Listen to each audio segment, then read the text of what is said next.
Okay, good evening. It is Tuesday, May 12th, 2020. This is the regularly scheduled Board of Education meeting. Members will be participating remotely in accord with Section 6 of Executive Order 5 issued on March 16th of 2020. The board has been in closed session since 6 p.m. All 7 board members are present. At this time, I will call the roll of everyone present so that the community is aware of who is at the meeting. So board first, Vice Margaret Harrell. Present. Karen Stupin. Present. Chris Kaczynski. Present. Jim Collins. Unmute.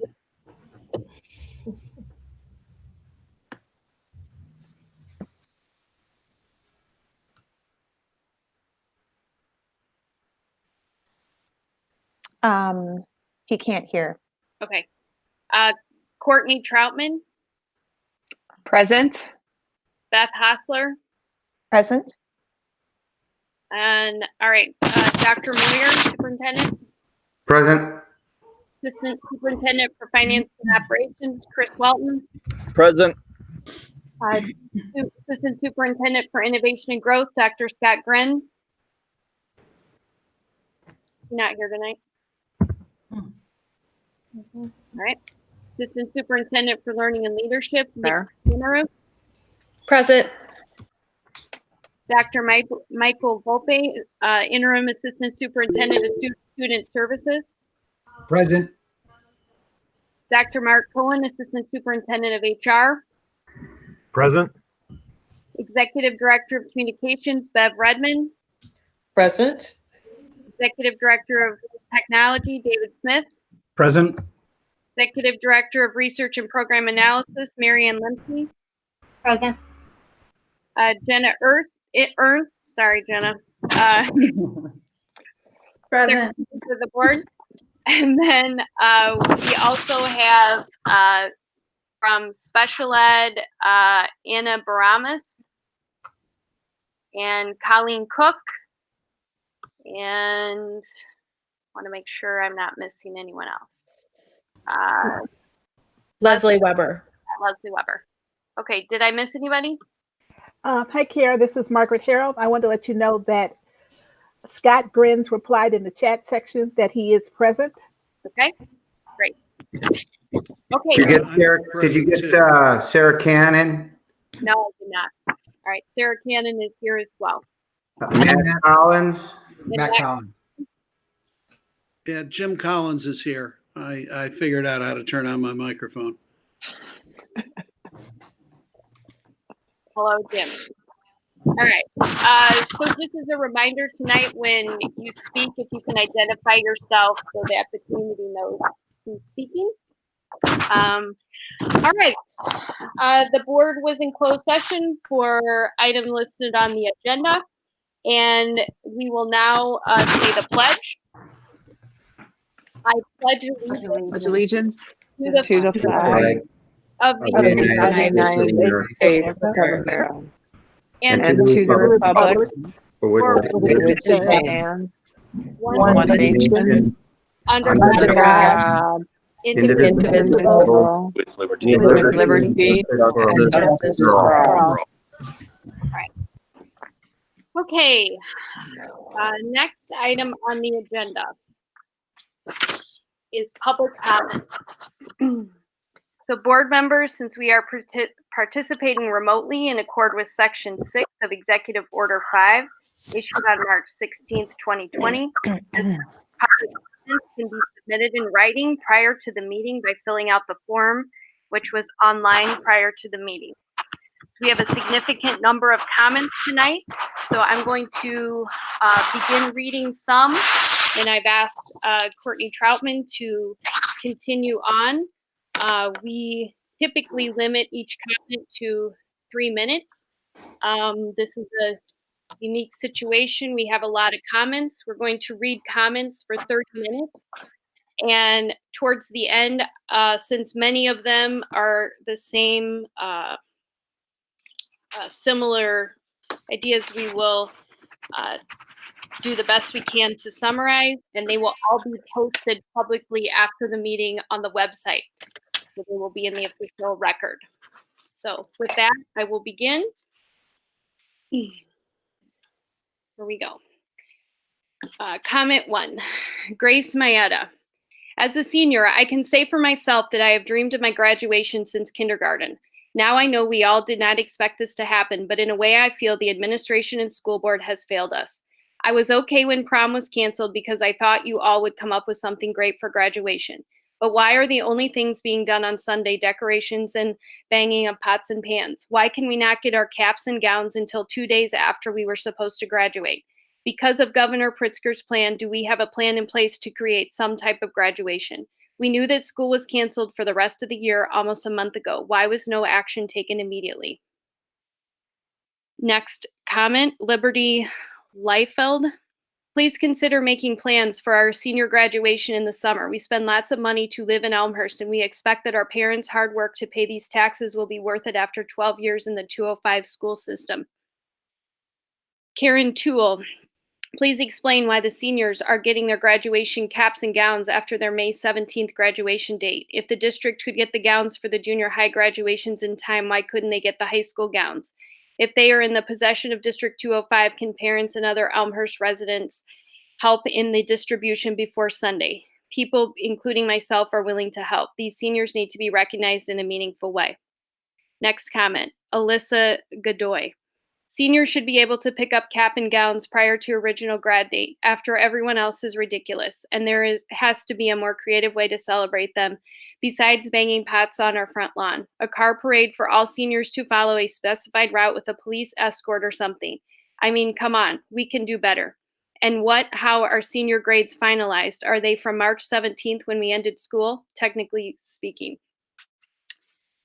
Next one, Tina Shocked. To the school board of District 205 and administration of York High School, when did we become a district that didn't strive for excellence, that strives for everyone to do their best?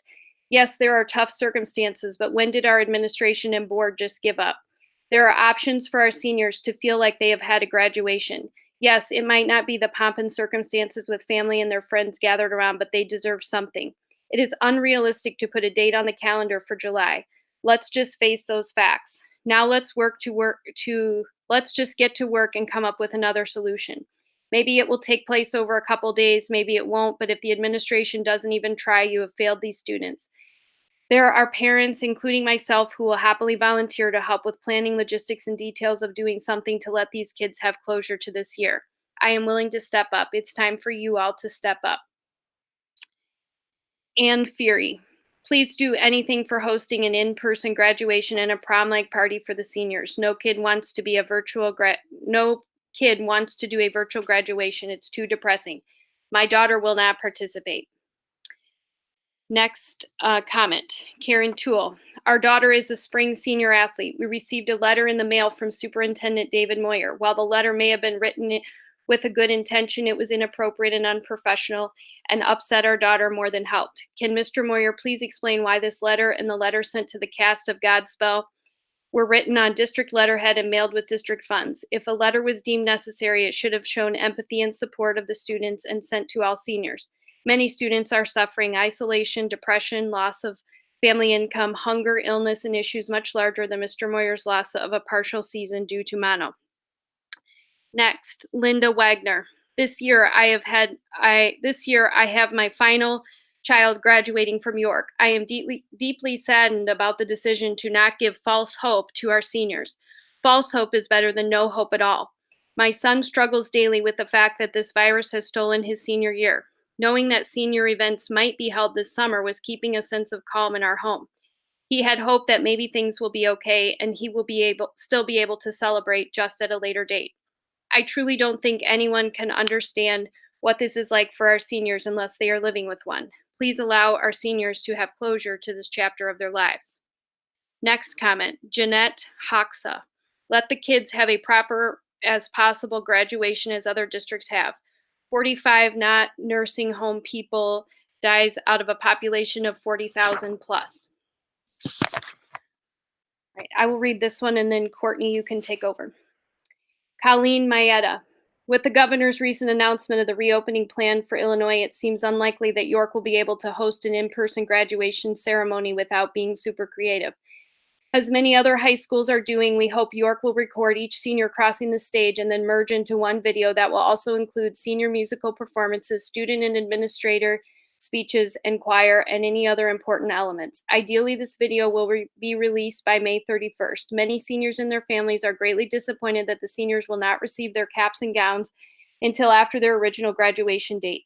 Since it looks like virtual graduation may be the only option, please make it happen before the end of May. It is disappointing that we are 5 days before the graduation date and nothing substantial is planned and in place. Many schools seem to be hosting the virtual graduation on the original graduation date, and District 205 is still in the planning phase. Please do not put this off, for the students deserve to celebrate in a well thought out, meaningful way, and waiting until July will be too long after the fact. Finally, please create a virtual awards ceremony. It is so fun to see all the achievements of the seniors each year, and this was completely missed last week with no indication of it being rescheduled. Thank you for your time and work to make all of this happen. We recognize and appreciate that this is an extremely difficult time for everyone involved. Thank you. All right, Courtney. Thank you, Kara. Next comment, Carrie Stone. I am concerned about the administration at York High School. What is going on? Our principal is on her way out, and I understand that other administrators are leaving as well.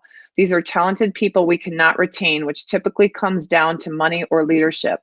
In light of the absolute mess around planning to honor our senior class of 2020, I asked the school board to look into this issue in earnest. I am appalled that we are today 5 days away from our original graduation date and more than 50 days away from the start of lockdown, and our plan is to bang pots and pans and play a fight song in an empty, well-lit stadium. Of further embarrassment, we do not even have a cap and gown delivered to our students on, so they could at least get dressed up, take family pics, and acknowledge their graduation day. I have been concerned for a while about the lack of heart and true community connection when it comes to this district's leadership, and is now on full and awful display. School board, we need you to take swift and decisive action to correct this. Our community deserves much, much better. Next comment, Julie DeMott. While I appreciate the attention and support the community has provided the seniors, I am hoping the board and the administration will put more effort into making our final days as Dukes memorable and meaningful.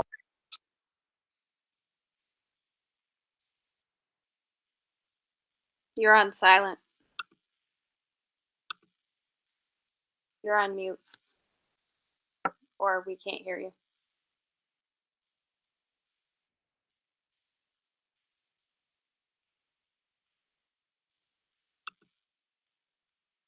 Courtney?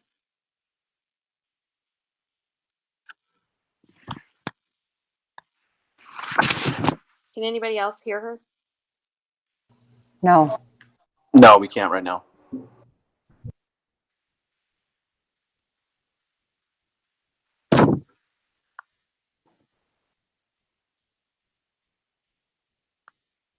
All right. Sorry. All right, keep going. Can you hear me still? Yep, now we can. Amy Sanders. I am very disappointed in the response from the school board during this pandemic. I feel like 205 is behind the ball on every decision it's making. Other schools in the areas have made and executed plans for graduation in April, and in fact are already making plans for the fall. I feel like the district doesn't care for our children, and they are thinking about our seniors.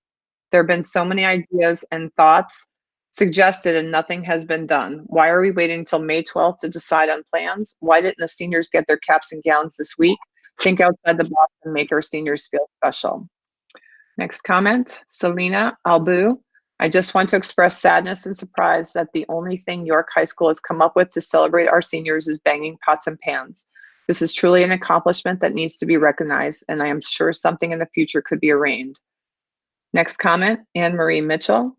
Please consider a proper celebration that includes some type of gathering, parentheses, car parade, virtual grad, close parentheses, for our outgoing seniors. If you need parent input or help, I'm sure there will be plenty of volunteers. Dig deep into your hearts and understand the impact you will make, parentheses, or fail to make, close parentheses, on these current residents and possible future taxpaying citizens of Elmhurst. Next comment, Barb McKenna. I feel it is extremely important that the York seniors have a graduation event. even if it's held later in the summer. They have to be recognized with their classmates. Next comment, Patty Kowalski. I do hope the District 205 plans on doing more of a ceremony for the graduates than banging pots and pans. The ringing the bells is nice, but not a ceremony. I know there is another and better way to celebrate the graduates. Next comment, Gracie Fazuvi. Really hoping the district puts forth a date for our seniors to have an in-person graduation. These kids have been robbed of so much. Please give them something. Next comment, Selena Albu. I just want to express sadness and surprise that the only thing York High School has come up with to celebrate our seniors is to bang pots and pans. This is truly an accomplishment that needs to be recognized, and I'm sure something in the future could be arranged. Next comment, Eric Beltran. What is the plan for school in the fall? Will grade levels be staggered when school reopens so everyone isn't in the buildings at one time? Next comment, Meg Frey. Biggest need is in-person graduation. Second need, reschedule scholarships and ward night. Make it remote viewing. Graduation ideas. Outside graduation, only seniors and faculty staff attend. Air Force Academy did this successfully. I have contacts there and happy to call to get their action plan and any advice. Even if it rains, the students will be so happy to be together.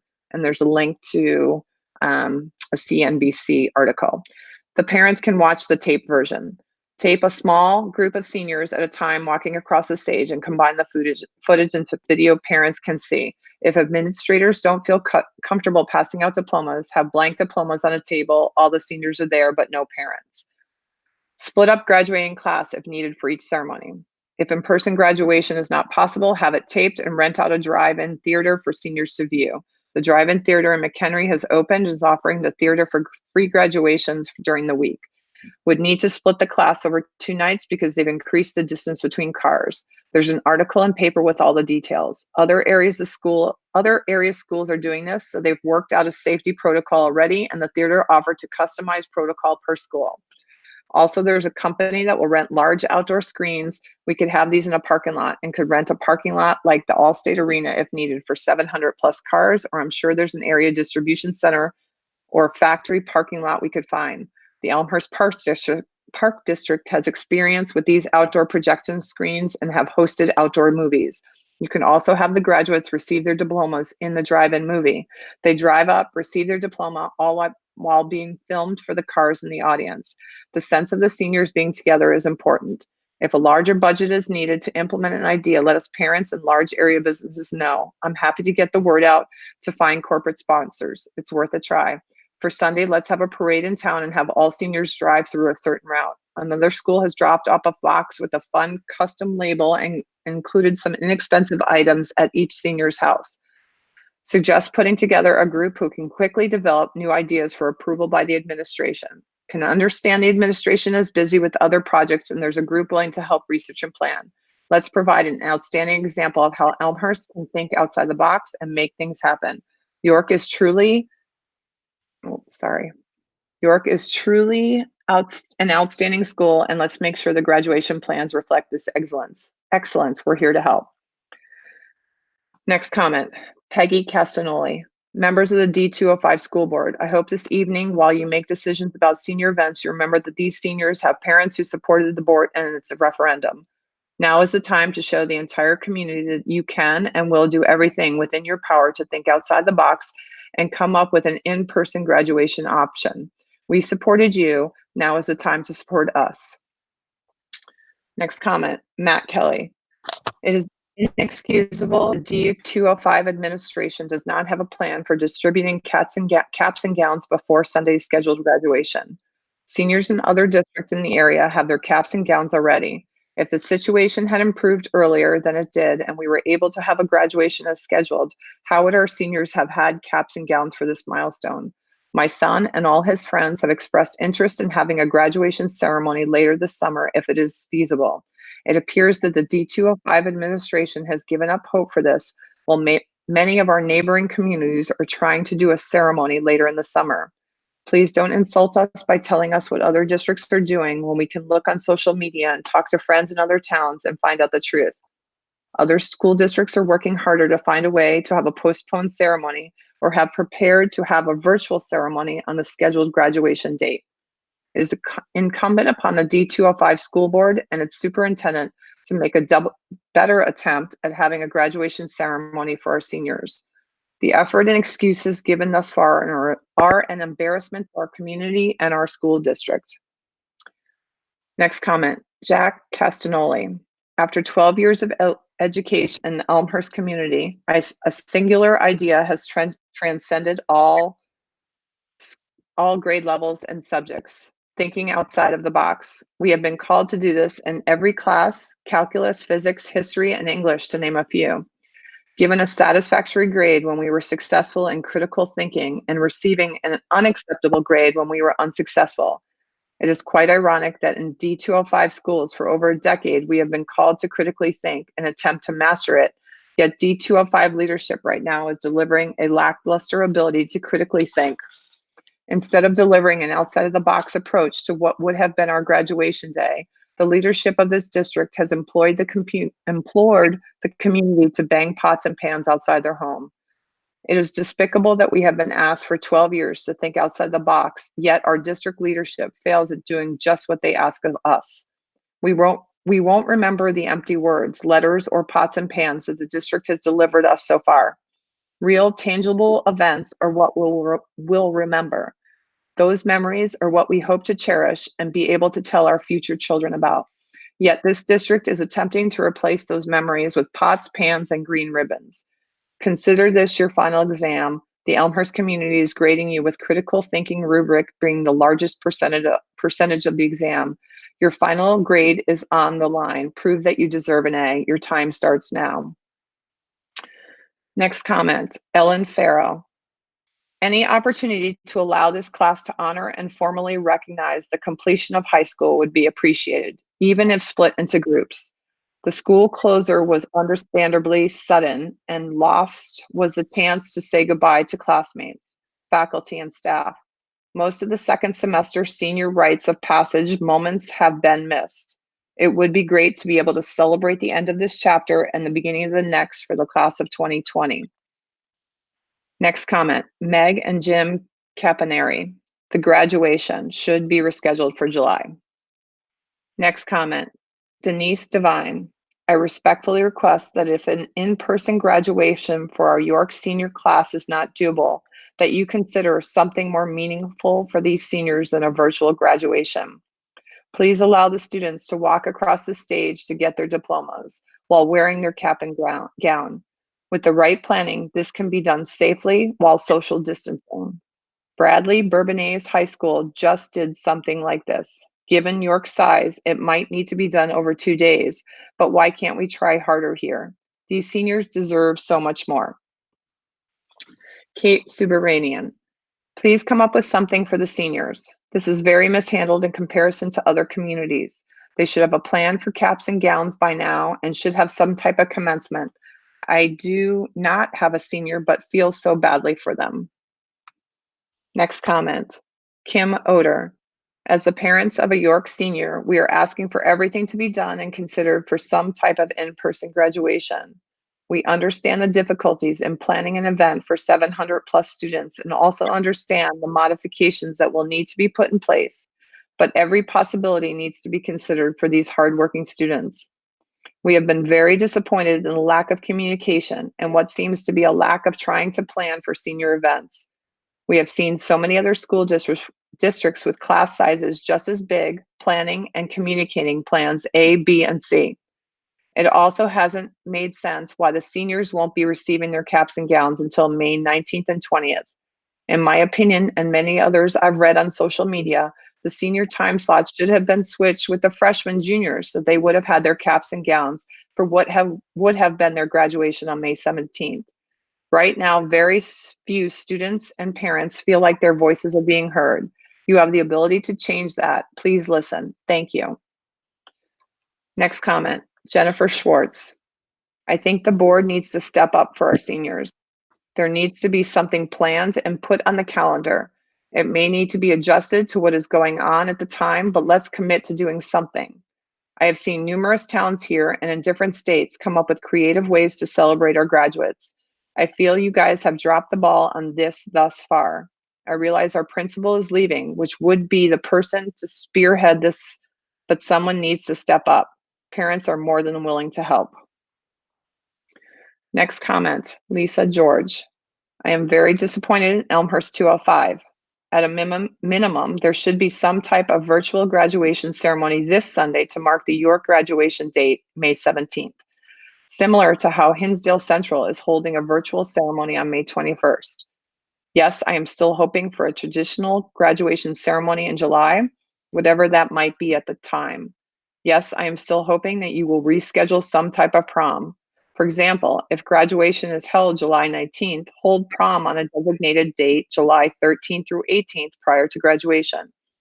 Graduation and senior prom are both milestones and momentous occasions in the life of any senior.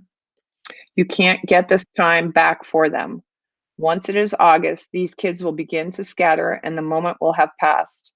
These seniors understand loss and that both of these experiences might have to be canceled again. However, the very least you could do is reschedule both of these events and give this senior class some hope. They have given so much to York and Elmhurst 205. It is time for the district to stand up and do what is right for these kids. Next comment, Jean Lawrence. As the parent of a senior, I'd love to see much more done on Sunday. Can we do something online or some kind of drive-by? Also, ETA, get them their cap and gown before Sunday for pictures. Next comment, Megan George. I think most students would agree that we would rather be seeing you try for a graduation or prom in the future, like in July, rather than canceling it now. I know you said that you don't want to give us false hope, but I think we would rather take that risk than cancel them. Many other schools are trying to reschedule, unlike ours. Additionally, many schools have been planning more for activities on the day of our supposed to be graduation on the 17th. I propose a drive-by ceremony at York where whatever faculty that feels comfortable can stand outside within distance of each other, and students can drive through with their cars to have a final goodbye. Next comment. Sorry, stand by 1 second. Jennifer Velasco. Please consider reading the graduates' names on Sunday on a live stream. We need to honor them on their original graduation date, not sometime in July. They need to feel like they've graduated. They need closure. As a board, you need to stop the hand-wringing and tear-filled speeches and come up with a real plan. These kids deserve your action and leadership, not your pity. Courtney, I'm going to stop you. I'm going to have Beth read some and then wrap it up. Beth, can you pick up? We're at Michelle Shoemaker. And we can't hear you, Beth. Unmute myself. Okay. Please let me know if I'm, not getting to the end of these, but I think I can see them all the way to the end. Okay, as a parent in this district, it saddens me to see our lack of creativity and passion to make a meaningful graduation and prom happen for the 2020 seniors. I am a mom of 4, 2 at York and 2 that will be eventually. I don't know why I'm not able to. Is there more of that one?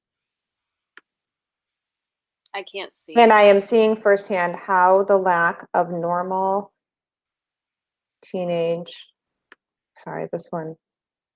Yeah, Beth, I think if you pull down the top, like click on the bottom and then pull it down from the top, you'll be able to see the entire thing. Click on the. And I can keep sorry. if you want. Why don't you keep going with that one, Courtney, and I'll figure that out and I'll take over. I'm sorry. Sounds good. I'm a mom of 4, 2 at York and 2 that will be eventually. And I am seeing firsthand how the lack of normal teenage life is impacting the kids. While we have to follow safety and guidelines, it can be done. It should be done. They should have their graduation and prom. This shouldn't even be up for debate. So many other lasts have been lost for the seniors, just like many firsts were lost for the freshmen.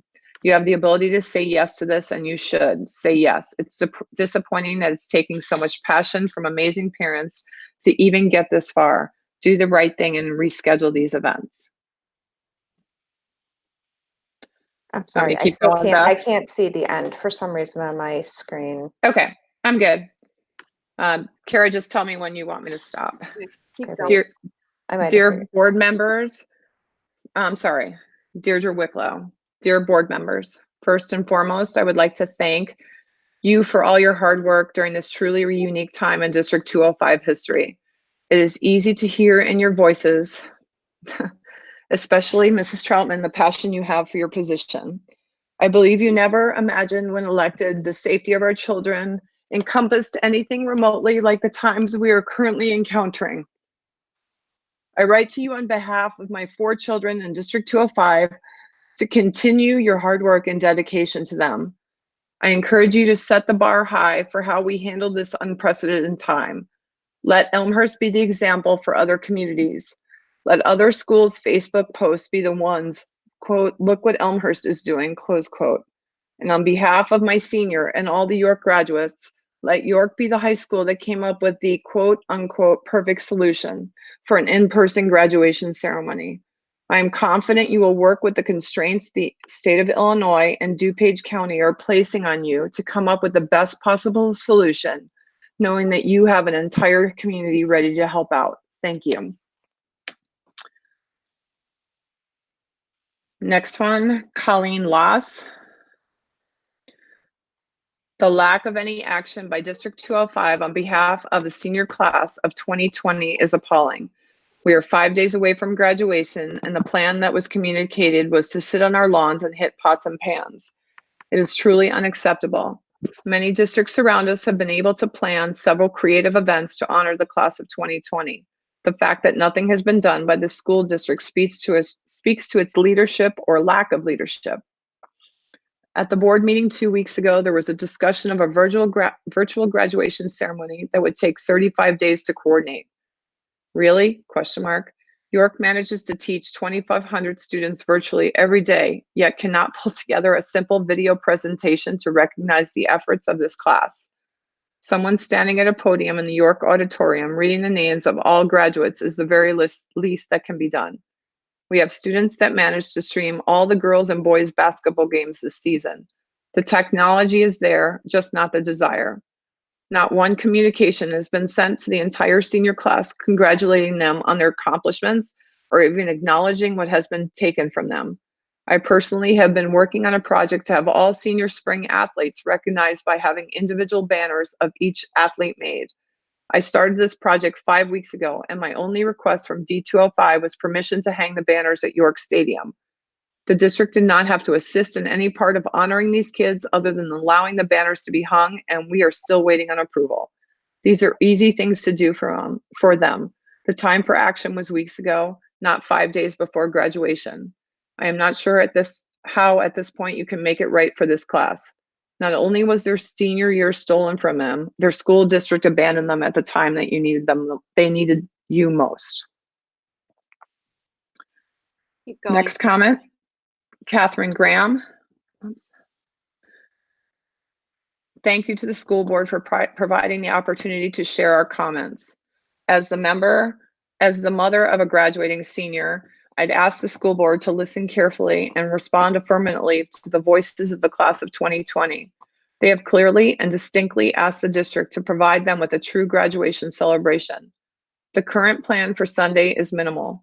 Prom was abruptly canceled without significant exploration of options, and there has yet to be a true commitment to a July in-person event. Other neighboring schools have offered alternatives and absolute commitments to celebrating their seniors. Like other parents, we supported the $168.5 million referendum because we believed it was the right thing for our community, though our kids will have aged out and will not directly see the benefit. We would ask you to take this moment to support this class fully because similarly, it's the right thing for the community. Please enhance the plan for Sunday and commit to a full celebration of the class of 2020. Next comment, Karen Cullen Meyer. Good evening. There are so many unknowns about the current situation facing us. What is known is that the York senior class of 2020 has done everything they were supposed to do to earn their high school diploma. Now it is the board's turn to do everything they're supposed to do so the students can receive those diplomas at a traditional graduation ceremony. All options to give them what they deserve and have worked for so long, which is to have the right to walk across the stage with their classmates, must be considered and acted upon. So much has been taken from them through no fault of their own. There are ways to do class graduation safely if this board is willing to go think outside the box and settle for nothing less than a traditional graduation ceremony. My son feels like he has been, quote, screwed out of so much this year, close quote, close quote. His graduation ceremony should not and must not be added to the list. Thank you. Next comment, Joanna Goosh.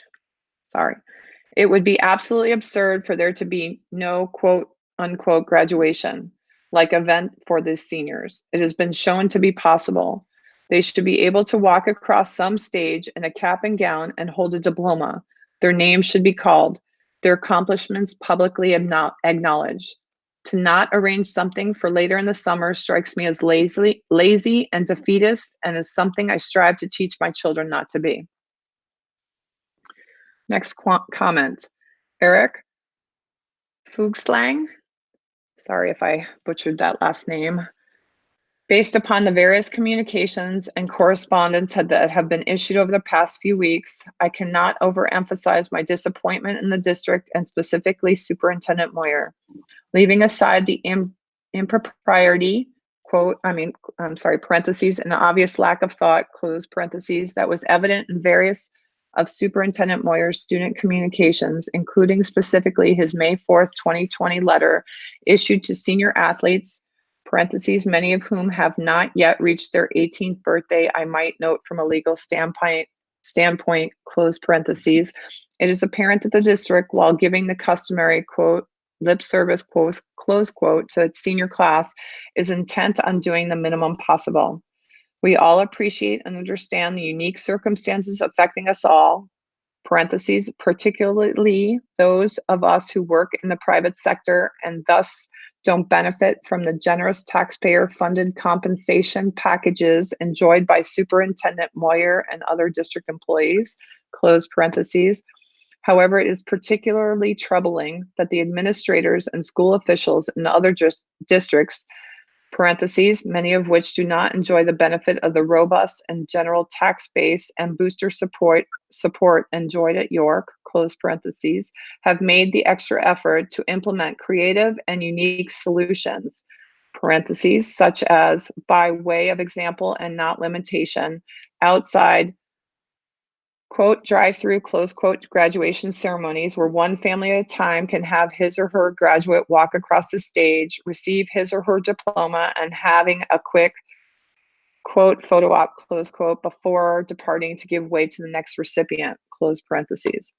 Other districts have also proactively scheduled prom and ceremonies well into summer months, thus minimizing the risk of cancellation and providing the seniors with a milestone celebration to look forward to. It is unclear to us, all of us, why this has been such a difficult process for the district and superintendent to understand and address. Ultimately, we have no control over what the district elects to do here. However, rest assured that the parents have already begun discussing alternative private recognition ceremonies and will likely be pursuing those alternatives under the circumstances. Obviously, this will also impact our ability and willingness to provide full booster and district support moving forward, given the economic constraints involved. Okay, thank you, Courtney. Beth, I'm going to have you go, and I think we'll just go ahead and finish them all. I feel like that needs to happen. Okay. Chris Hanley. Give these kids the moment they have worked so hard for, and parents the day they have dreamed of since their child's birth. I know things are hard out there, but others seem to be finding a way to do it. Christy Stearns. I would really like you to consider having a prom and graduation for our seniors later this summer. They have missed out on so many milestones. These are moments and memories they can't get back. I know there are several other high schools in the area that have planned the summer proms and graduations. I know it's possible with the governor's orders that we might not be able to do it, but at least it gives the seniors some hope. Okay, Maria Iglenza. I feel that our graduating seniors deserve a more creative celebration of their accomplishments. Banging of pots and pans just don't cut it. These kids have been dealt a tough blow and have missed out on so many fun senior year experiences. I think we can and should do more for them. Other school districts have come up with smart ways to recognize the grads while respecting distancing guidelines. I offer my help if needed to do something more impactful for our grads. Jill Hansman. I am the parent of 4 students in District 205. My oldest is a senior. From the time he started kindergarten at Lincoln in 2007 to now, I have always been supportive of our district and its administration. Unfortunately, though, I am extremely disappointed in the lack of action, organization, and empathy by the administration that exists today. During this pandemic, I have watched numerous other districts plan plenty of celebrations for the class of 2020, and our district has done nothing. Graduation is 5 days away. This date has been on our calendar for years, and the best suggestion that the district offers is banging pots and pans. Why not plan an in-person graduation for later in the summer? Why not at least try? Senior students listened to the last board meeting and felt they were not supported by anyone other than Mrs. Troutman. That is a shame. What an unfortunate way for these students to walk away from their 13 years in District 205 with the memory that the district let down the class of 2020. That is the way I currently view this administration. Only you can change that. Please think about it. Okay, Andrew Kowalski. What District 205 has completely let their graduating class of 2020 completely down? Why do these kids not even have their caps and gowns for Sunday? Also, banging pots and pans outside to honor them is also uneventful. So many other schools have been able to accomplish caps, gowns, and ceremonies for their students. Why can't District 205? Pathetic and no leadership. Get your act together. Do something for the graduating seniors, something that they will appreciate and remember. Oh, wait, it's probably too late. 5 days to go until Sunday. Okay, next one. Kathleen Myers. Dr. Moyer and the board, I can't even begin to express my disappointment with the plan to commemorate the senior class. The idea to bang pots and pans on their graduation day, really, that's it? This was the plan you come up with after several meetings and hundreds of students and parent surveys. I understand that this is uncharted territory, believe me, I get it. I work in education. I don't understand why we can't have a virtual ceremony. We have all the technology and we have dedicated administration, teachers, students, and parents who can all help. My gosh, we even have been getting pretty good at virtual learning. Please consider these seniors and find a decent way to honor them. Roseanne Abeticola. May 17th has been on our calendar for over 2 years as the class of 2020's graduation date. Of course, we all understand the corona has impacted the possibility of a regular graduation, but it is unacceptable that the seniors don't have their caps and gowns for that date. Banging on pots and pans and playing music that most won't be able to hear is an embarrassing option.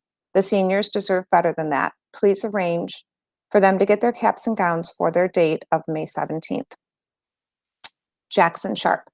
I'm concerned about the sudden high rate of turnover of administrators at York. Will this lead to continuity problems? What can the district do to better retain senior staff?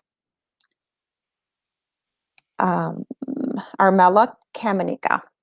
I am disappointed that the administration decided to drop all the REACH appeals for this year due to not being able to further test the students.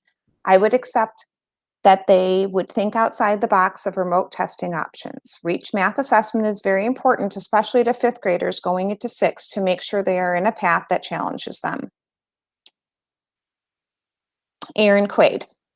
Dear District 205 members, I am a senior at York High School this year, and I am saddened by all that has occurred this year along with my fellow classmates. I wish that you would all reconsider your decision with prom, considering that other schools near us have rescheduled.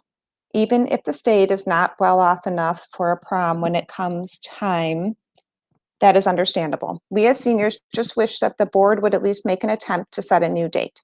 Whether that be at the museum, on the York Field, or even in the field house, that is fine. We just want one last celebration. Thank you.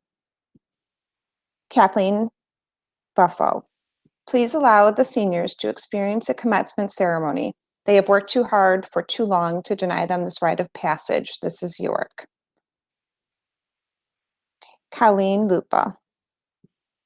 Imagine working hard for 4 years, staying up late at night to complete work, staying after school or waking up extra early to meet with teachers, all with an end goal of senior prom and graduation that will make it all worth it. But then the school district decides that they are way too busy to try and make any of this happen for them. The saying, once a Duke, always a Duke, should mean they are always valued as students and people, but it doesn't seem to really mean that for these 2020 seniors. Give them a real graduation and prom. Yvonne Rios. Please give some information whether we will have some kind of ceremony for graduation. Sarah Jensen. I have 2 questions. 1, what are we doing to address the fact that the 3 top administrators from high school are leaving the district? 2, my house received an inappropriate letter from the superintendent. What is being done to address the inappropriate communication, and are you reviewing other forms of communication for professionalism and appropriateness? Lisa Barnhart. We need to have a graduation ceremony for these kids. There are many large places to choose from. Look at what New Trier is doing. What about a car parade around the school or the parade route on Spring Road? Maria Musial. Something needs to be done for the York graduating class. The seniors deserve their moment. They have worked hard for 4 years and should be acknowledged for their accomplishments. They should have their caps and gowns before the 17th. They should be walking across the stage. They should be getting their picture taken. Something can and should be done. It just takes creativity and dedication for the cause. Jen Gopher. Why were seniors and their parents not asked their opinion in the matter of prom graduation until after the last meeting? Why not before? Also, why did I get a creepy letter in the mail from Dr. Moyer? Ann Steen. Please consider doing something for our York seniors, a parade, smaller one-person graduations, anything. Karen Grain, hoping for a graduation ceremony. New Trier is looking into space at the Sears Center, which could give them enough space to socially distance. Rabinia is closed all summer to concerts. Would that be enough space to socially distance? Would it be possible to weed out the students who no longer want a ceremony and see what number you're truly dealing with? Would you consider a ceremony that was just highlighted on the news at Bourbonnais? Kids walked across stage taking diploma from empty table.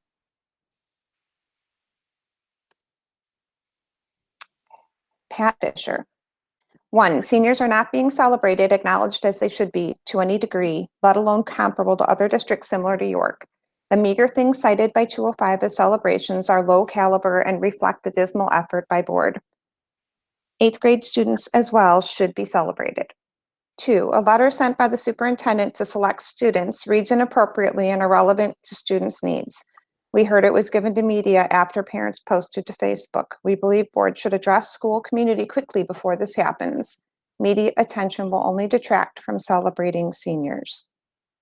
Leslie Pison. It would be amazing if a solution could be found to have some sort of graduation ceremony for the class of 2020, similar to some area schools' solutions. Thank you. Julie Birch. Our family would love to have a graduation ceremony in July if it's possible given the current situation. Okay. Jen Gopher, that was a duplicate. Becky Johnson. Why is Courtney Troutman the only person here who actually cares about anything going on right now? And Jennifer Heiser. My oldest daughter is a senior at York. I am heartbroken at the memories she and all the seniors are missing. I understand what's happened is not in your control. However, you can make a difference for these kids to help make their final memories of York positive and motivating, and ones that provide them with the closure they need. Please be creative and think outside the box to come up with a ceremony this summer that will properly celebrate all they have. And here I have another one that I can't see the end of. Dave Smith, can you help me with that at all? I can see it, Beth. If you, oh, there you go. Did he just open it up for you? Yes, let's see. Mhm. To seniors, all they are missing. I understand what's happened is not in your control.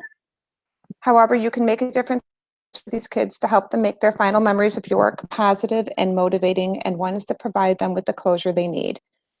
Please be creative and think outside the box to come up with a ceremony this summer that will properly celebrate all they have worked for and make them feel special while still being safe. I know these are unprecedented times and you are all working hard to adjust. I truly appreciate that, but we should all be thinking of how best to recognize and appreciate our seniors in ways that they deserve. I ask that you give them their caps and gowns before this Sunday. Sunday is a milestone for them, ceremony or not. To be able to take pictures of them on Sunday in their caps and gowns would go a long way to help them mark this huge milestone. Think of others ways to celebrate them on Sunday and throughout the summer. Have them parade through York's parking lot on Sunday with teachers and the community cheering at safe distances along the way. Provide opportunities over the summer to have members of the community sponsor a senior by sending them letters of support, and do whatever it takes to have some sort of in-person commencement ceremony. Other communities are figuring out how to do it now despite the stay-at-home order. I have confidence that we can be creative and make it happen for our amazing class of 2020. Thank you. Okay, my next one is the same way, Dave. I think, oh, this was a duplicate. Okay, so I think that was the last one. Am I correct? Is that Maria? Yes, the last one was the duplicate. That's the last one. That's Okay. the last one. Okay, thank you. Thank you. Those are part of the public record and can be posted as well. All right. So in light of the topic on, everyone's mind from public comment, and, typically we do not immediately respond to public comment, but obviously tonight on the agenda we're going to talk about graduation and end of the year activities already, and so I would like to move that up to the beginning of the discussion, so that we can talk about it now. I know we have a lot of people, listening, and I do want to start off by saying that we're in a virtual situation and you can't see us, and you know it's probably hard to imagine how difficult these decisions are. We are parents, and as board members, graduation and the end of the year is one of the most just fantastic times for all of us, and we are missing celebrating that with you. And to not be able to do things in the traditional sense is it's heartbreaking for all of us, and especially because we know how much it's hurting our seniors. And what you don't see is the constant conversations and questions and um, things that we're considering and trying to think out and ideas. And then also the other side is we have the responsibility to keep people safe and healthy. And we also have to abide by the laws and the guidelines that are being given to us that change sometimes on a daily basis. So, as we start this conversation, I want you to know that this is not easy for any of us, and we understand there's a lot of uh, hearts that are, grieving a senior year that is not turning out in any way how you planned. And so, I would say every board member here wants to make sure that each senior is celebrated. And in the next few weeks, it is our hope that what gets planned will do so. We spoke last time about honoring and celebrating and giving an opportunity to say goodbye. And that is still the intention. And I think that's hopefully what will come out of this conversation tonight. And then from here, the high school can take that and plan the details and get input and help from the parent community. So I want to begin by turning it over to Dr. Moyer to, talk about the end of the year things, and also just some of the constraints and things we have to consider. So with that, we'll start the graduation and end of the year discussion. Okay. So I just want to start out by saying that since Governor Pritzker shut down the schools for the year, I've been struggling with how to reach out to our seniors. I made notes, I drafted ideas, and truthfully, it has been hard to think of anything I could say that would not sound trite and insensitive. Recently, you received a communication from me in which I tried to do two things: provide some empathy for our senior members of the cast and crew of Jesus Christ Superstar and our senior athletes by letting them know that I understand how they are feeling and letting them know that they are loved. I felt that those were the two things that they needed to know and that I wanted to say.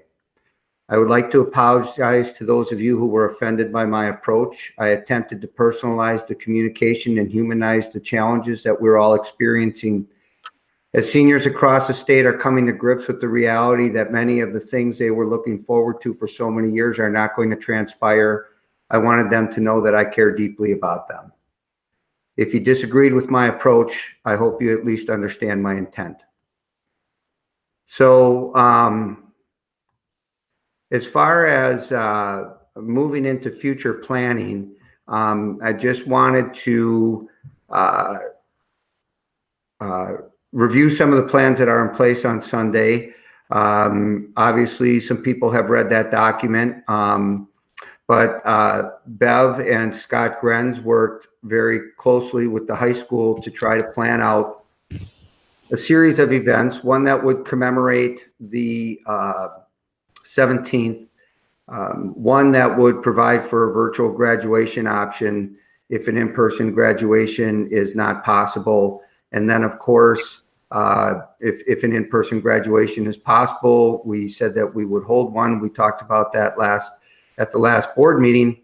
But then also some events possibly in the fall, whether that's a senior barbecue, something associated with homecoming if school is back in session under normal circumstances, which we don't know, possibly something that could be associated with the holidays when people might be back around, and coordinate something.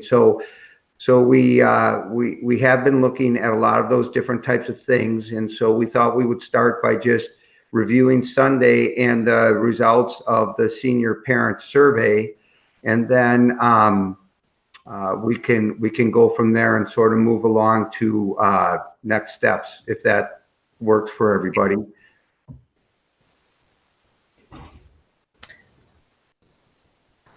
If that's a cue, I think I will step in. Good evening to everyone, to the board. Yes, indeed, the plans, as many of the community members have already alluded to, begin on actually the 15th, certainly preparing to honor our students and commemorate that special day, their graduation day as originally scheduled. But from a community standpoint, many of our community members wanted to be involved and wrap their arms around our seniors in the class of 2020. And we went and sat down with the city, and we came up with a way that we possibly could do that. We discussed a lot of things between parades, several other things that were a little more involved and take a little bit more planning to do, and perhaps can occur at a different point in time. But what the city was very much interested in doing is to join with us in that community cheer on Sunday the 17th at 1 p.m. and really resounding and making a great community noise.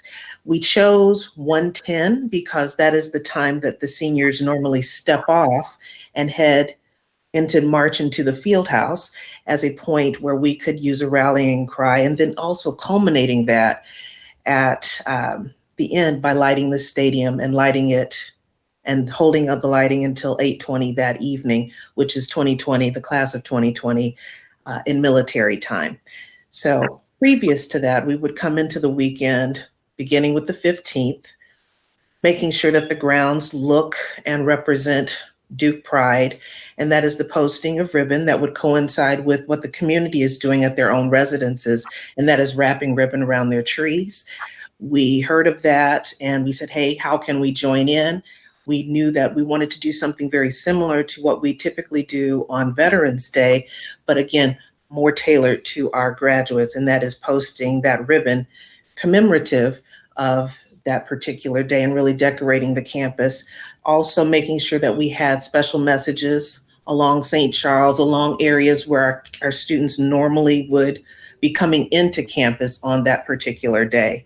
So we were certainly looking forward to celebrating and really making sure that our community knows that our graduates are special to us and that there is support for them in every kind of way. We've also asked the community to join in flipping marquees, posting signs wherever they possibly can to let our graduates know that there are brighter days ahead, even though this may not be exactly what they would like or what they would traditionally have, that there is a community that does stand behind and understand that this has been a sacrifice for them and they've had a job well done. And they wanted to post community messages. So we said, hey, if you would flip your marquees, we'll be happy to do that and join in with you. And we were changing over our marquee also to celebrate all graduates of the class of 2020, not just York High School, but also knowing that there are people in private schools, a lot of other places that are in our community, Elmhurst College. They don't have their traditional ceremony either. And so they said, if we join in with you, would you also use your space to recognize graduates too? And we said, surely we would do that. So that's a little bit of an overview for the weekend.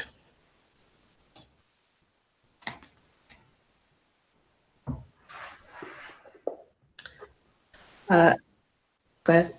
Sorry. Does Scott have anything, or is that? I don't know if Scott wanted to add anything to that. I think the next step would be if Dave Smith, if you would bring up the results of the survey. Okay, just give me a sec, okay? Sure, no problem. Scott, I don't know if you had anything that you wanted to add about the planning.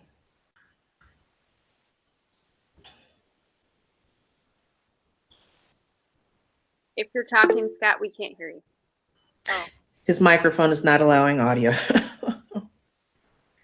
Well, that's going to be a problem in a little while, but we'll figure it out. We'll work out something, huh? I think when the survey comes up, I don't know how long that's going to take for Dave to get that pulled up. So, but I do think that it would be a good time for me to just mention the cap and gown issue.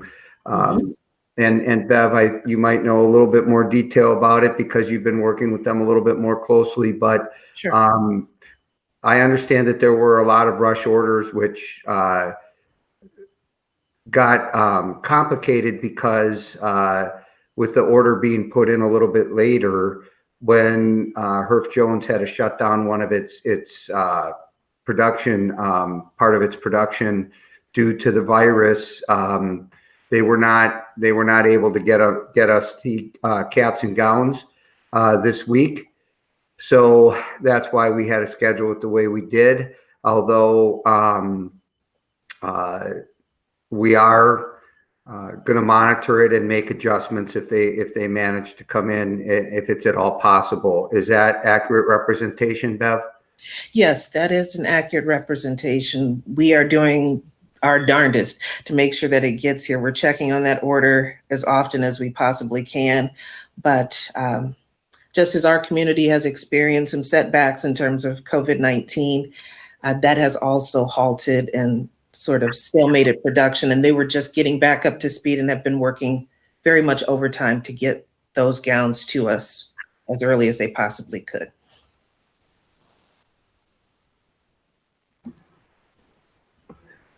Bev, is this what you requested to be put up? Yes, sir. That is it. Thank you so much. Let's see, Dave, if you're driving for me, if you could take me on into the first slide.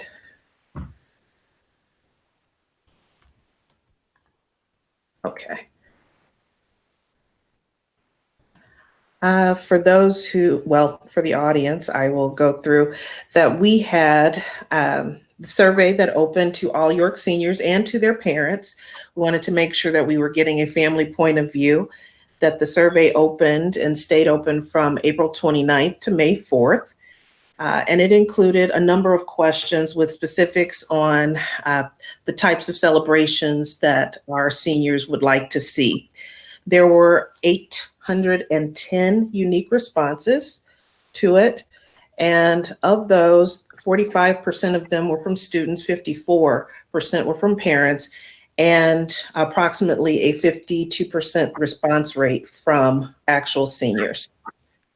Going into the second slide about traditional ceremonies, I think it was overwhelmingly clear that if a traditional ceremony was possible, the earliest possible date that we offered, which would have been a choice between July 19th and July 26th, 58% of those responding wanted to choose July 19th. That was the overwhelming choice, the earliest possible date. And moving into the next slide, the senior barbecue, when we asked students what types of things were very important to them in terms of coming and returning back to campus tributes, or a fall event of 2020, we certainly found out that our seniors really wanted that summertime touch point to be able to come back to campus. And my supposition is that they would really want to have that one last touch with campus, being able to say goodbye to teachers, being able to say goodbye to friends as they normally would have. Other campus tributes, certainly important to them. And then coming in that third point, it's yes, important, but ranked third, coming back in the fall for other events.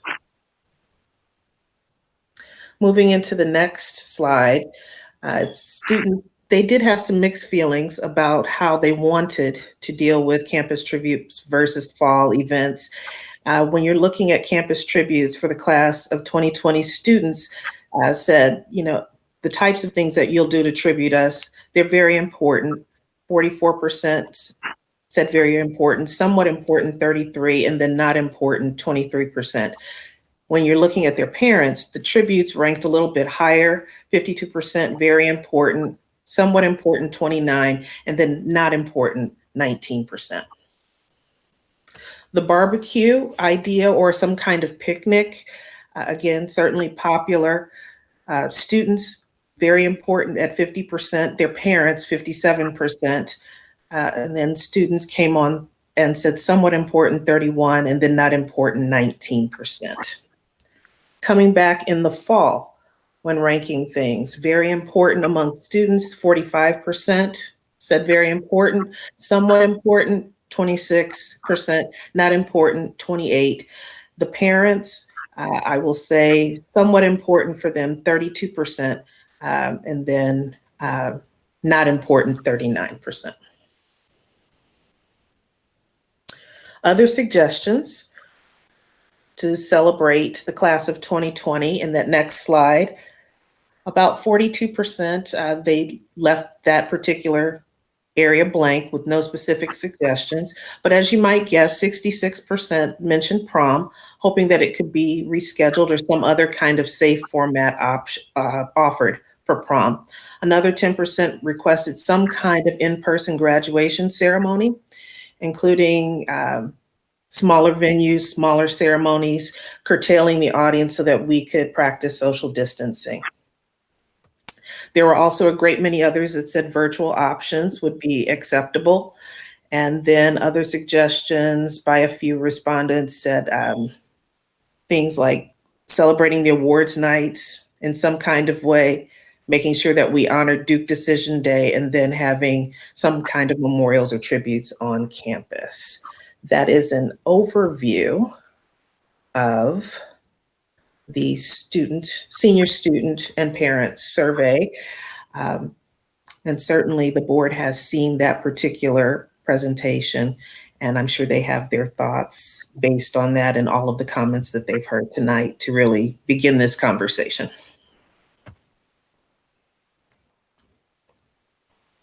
Okay. Thank you, Bev. Thank You're you, welcome. all that information and putting it together. Dave, could you just do a couple things to kind of add to this before we have our discussion, and then the board can weigh in, but give the administrative, I guess, recommendation for where, what gets scheduled from the responses, but also can you share what are the guidelines and restrictions that are in place that we have to adhere to that are sometimes different from other counties, other areas of the state. And also obviously just the thing we have to consider is we have over 700 graduates. So can you speak to that a little bit, and then the board can talk? Yeah, sure. So we have plans in place to be able to support a virtual graduation, and some ideas that we've been thinking about as a part of that process to try to have some celebrations that lead into that virtual graduation that are going, hopefully going to help make that as special as possible. The Regional Office of Education and the Department of DuPage Health Department, Governor Pritzker divided the state into regions and established 5 phases of what type of criteria needed to be opened up or needed to be in place for each of those phases to be opened up to more of a return to normalcy. And right now, our county health department is taking a very, very strong stance on in-person graduations. And they don't want to see any type of modified in-person event similar to what different people are suggesting and encouraging. Now, other different parts of the state may be falling under different guidance. But I do know that in meeting with the DuPage County superintendents over the course of the last couple of weeks, that we've been discussing this topic of where DuPage is at. So I think it's very difficult for us to commit to what may be possible on that preferred date from the survey of July 19th, based on what we're being directed. So I mean, that is one of the factors that is coming into play in terms of our ability to make future plans. But the virtual graduation and some of the celebrations and events that could lead into that, I think, there's a lot of good ideas out there that are being worked on. So that should end up turning out to be a nice, well thought out, obviously not our preferred choice if we had other options, but right now it is something that we know that we can for sure do. So can you just review what you're recommending, please? Well, I'm recommending that we hold the virtual graduation on June 21st, and that was we were hoping maybe for June 14th, but Herf Jones told us that we needed to push it back to the 21st. And then there's a variety of different things that we're looking into, from various types of video tributes and other types of events that we think we might be able to work with the city or be able to support, where we could do some other things as well, leading into that date on the 21st over the course of a couple weeks, and build that into a special event. And, again, Bev has been more specifically involved, as has Scott, with the high school team There's some communication that's being prepared and ready to go out shortly on the virtual graduation. So Bev, I'm not sure if you think there's anything appropriate that should be included here. In terms of detail, I think you've covered it pretty well. Certainly, we would take a look and take into account all of the feedback that we've heard today and see exactly if there's some other areas, some things that we haven't considered so that we can more closely match the public's desire or the parents' desires to what we're actually planning. Can you hear me now? I'm sorry, this is Scott Conz. I had a technical issue earlier. Yes, we can hear you, Scott. Sorry. All right, I had to call in. My apologies. Everything is working other than audio. I just wanted to add, I don't want to speak for the York team, but they also, want to do more and have been trying and planning and thinking. And many of the items that came up for consideration were immediately stopped with the health and safety precautions that we're trying to uphold. So I don't want the perception to be that there's a lack of interest in these ideas, although I understand that, it may feel that way. But there's a lot of sadness felt across the board, obviously to varying degrees. But, the leadership team has really been trying and thinking through, and there are little pieces here that are not shared in the plan to make this special. That's part of the special piece. But I just wanted to kind of comment on that and just sort of share that, at one point an idea was brought up, just anecdotally here that was a little more lighthearted than serious. And someone immediately brought up the fact that, the York celebration is a very serious one and that we want to make it that way. So I just want to kind of echo some of that sentiment and just sort of represent the spirit of York that, as a relative newcomer here has been really touching to see. And unfortunately, it's been difficult to plan around given the health and safety items. Thanks, Scott.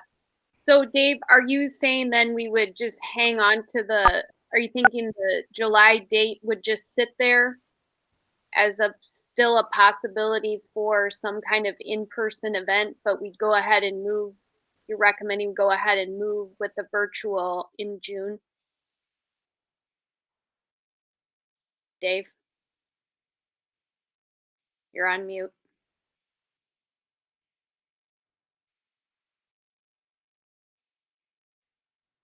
Dave, you're on mute. Okay, sorry about that. Yeah, I think that we should go ahead and plan the virtual graduation for June 21st and other celebratory events to coincide with that. I think if the board wants to try to see if the July date could somehow or another be managed or somehow or another become possible, then we can wait a little bit longer before a final decision is communicated on that. But what I can tell you is that the Regional Office of Education and the Health Department, the DuPage Health Department, they are adamant about in-person graduation. They are supporting virtual. They are not supporting some of these other concepts and ideas that other areas of the state have moved forward with. And so unless something changes with the way Pritzker interprets the phasing in of reopening the state, I think it's very unlikely that that's going to be possible.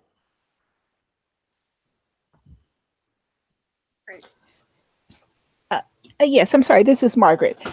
Dave, and I know those conversations that you had with the Regional Department of Education and DuPage County Health.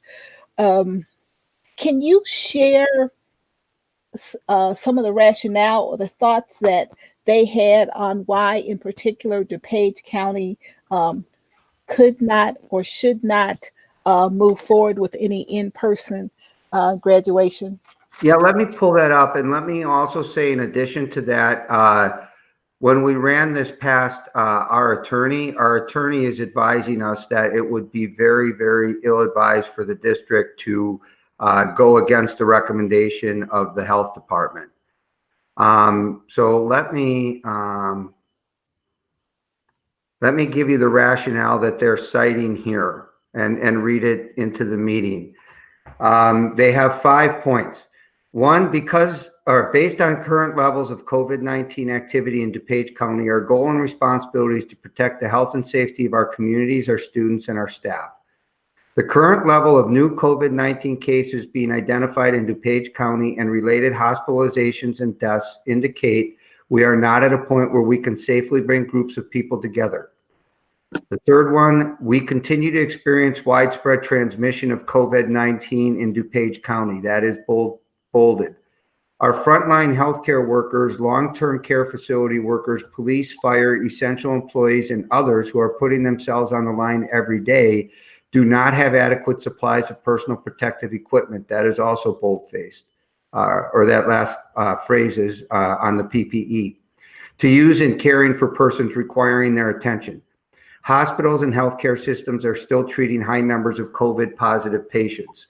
And so in Governor Pritzker's plan, he gives the, and this came through the ISBE guidance, that the districts are supposed to follow the advice of their local health departments. He's localizing these decisions. And so different parts of the state could be working under different sets of expectations.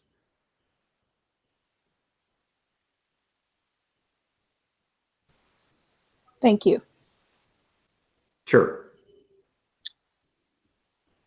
Somebody else? Yeah, Kara, it's Courtney. Can you hear me? Yep. So first I want to just start out by saying how much I appreciate how much work Dr. Moyer and his team and time they have put into this. And I want to make sure the community knows that although I may be more vocal than others, this board is stands together in how heartbroken they are for all of our seniors. This is not me uniquely feeling this way. This board is truly just heartbroken for all the loss. And I just want everybody to understand that. I don't believe, like Scott mentioned, that there is a lack of interest or intent by York and the high school. I have been frustrated and disappointed, in all honesty, about their direct communication with our seniors and the senior class. I think they could have done a much better job over this last month or 6 weeks, or what are we, day 58, 59, I'm not sure, in communicating with our seniors, where we're at and what we're trying to do and what they're trying to do. But I will once again, and I understand the DuPage declaration and guidance, and but I believe that guidance is for now, and I don't believe, or at least maybe I'm just being way optimistic, but I don't believe that will be our case, and in 3 weeks or 4 weeks, because this is such a rapidly changing environment that we don't even know what next week means. I saw on the news this morning that Mayor Morley was imploring Governor Pritzker to not group us in with Cook County because we are such a different community. So I will once again implore York High School and to find a way to allow the 2020 class to find some closure. And I recognize all the restrictions that have been placed on us, and it makes it difficult. But I want York, and I want to challenge the high school to bring this board something more. I want them to do more. And I challenge them to think outside that box. Somebody in the public comment mentioned it, but that's been a term I've lived with my entire career prior to retirement. And I want them to think outside that box and communicate all the efforts they're making. I want to confirm that I want the community to know that although it might not be realistically possible, that we're not letting go of that July possibility. I want them to know that if we can make it happen in whatever format, we will make it happen. And I want them to know that we're committing to that. So I know it's an emotional topic for everybody, and I just want the community to know that this board and this district and this administration just wants the best for this 2020 class, and we're trying to string that together the best we can under the constraints that we have been forced to deal with. Thanks, Kara. This is Kara? Chris. I just go had ahead, a Chris. a comment on just both the written feedback that I saw as part of the survey, and I just wanted to thank so many people for participating in that and providing us with their honest thoughts. And then also this evening and through feedback we've all been receiving, it just feels very broad-based and clear that the community wants more to mark the originally scheduled graduation date. And I want to know what the options are and what we're considering to enhance that.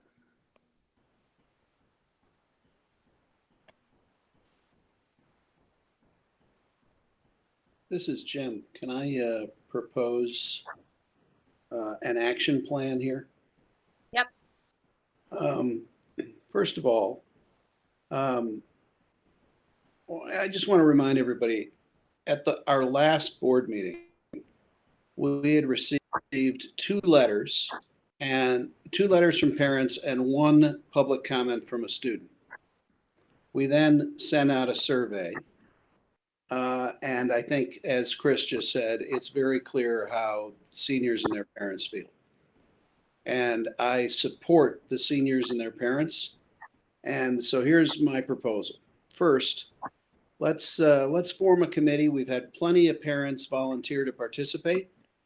Let's form a committee of parents, students, and administration, and task them with designing within what the health department and the governor will allow, a summer-long celebration of the class of 2020.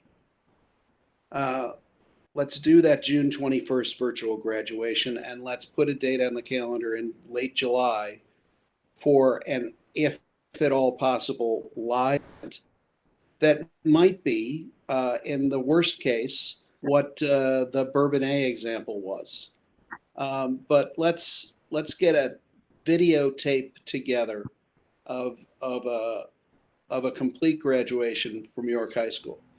In addition to that, my suggestion for this Sunday is not only let's play the York fight song over the loudspeaker, but like we do at graduation, let's get two people in to read all the names of the graduates over the loudspeakers in the stadium. And I have to believe that committee that we form can come up with virtual or live acceptable substitutes for all of the things that our students have missed. The awards ceremony, prom, the senior barbecue, etc. And let's, as Courtney said, think out of the box. Let's task them with thinking out of the box. And then let's vet the suggestions they come back with. That would be my suggestion going forward, and to do that as soon as possible. Yeah, so Jim, I agree with the concept of, I agree with the statements you just made, but I did want to return to just my question there on what is under consideration. There's been a lot of feedback. I read those comments. There's some good ideas in there that seem viable.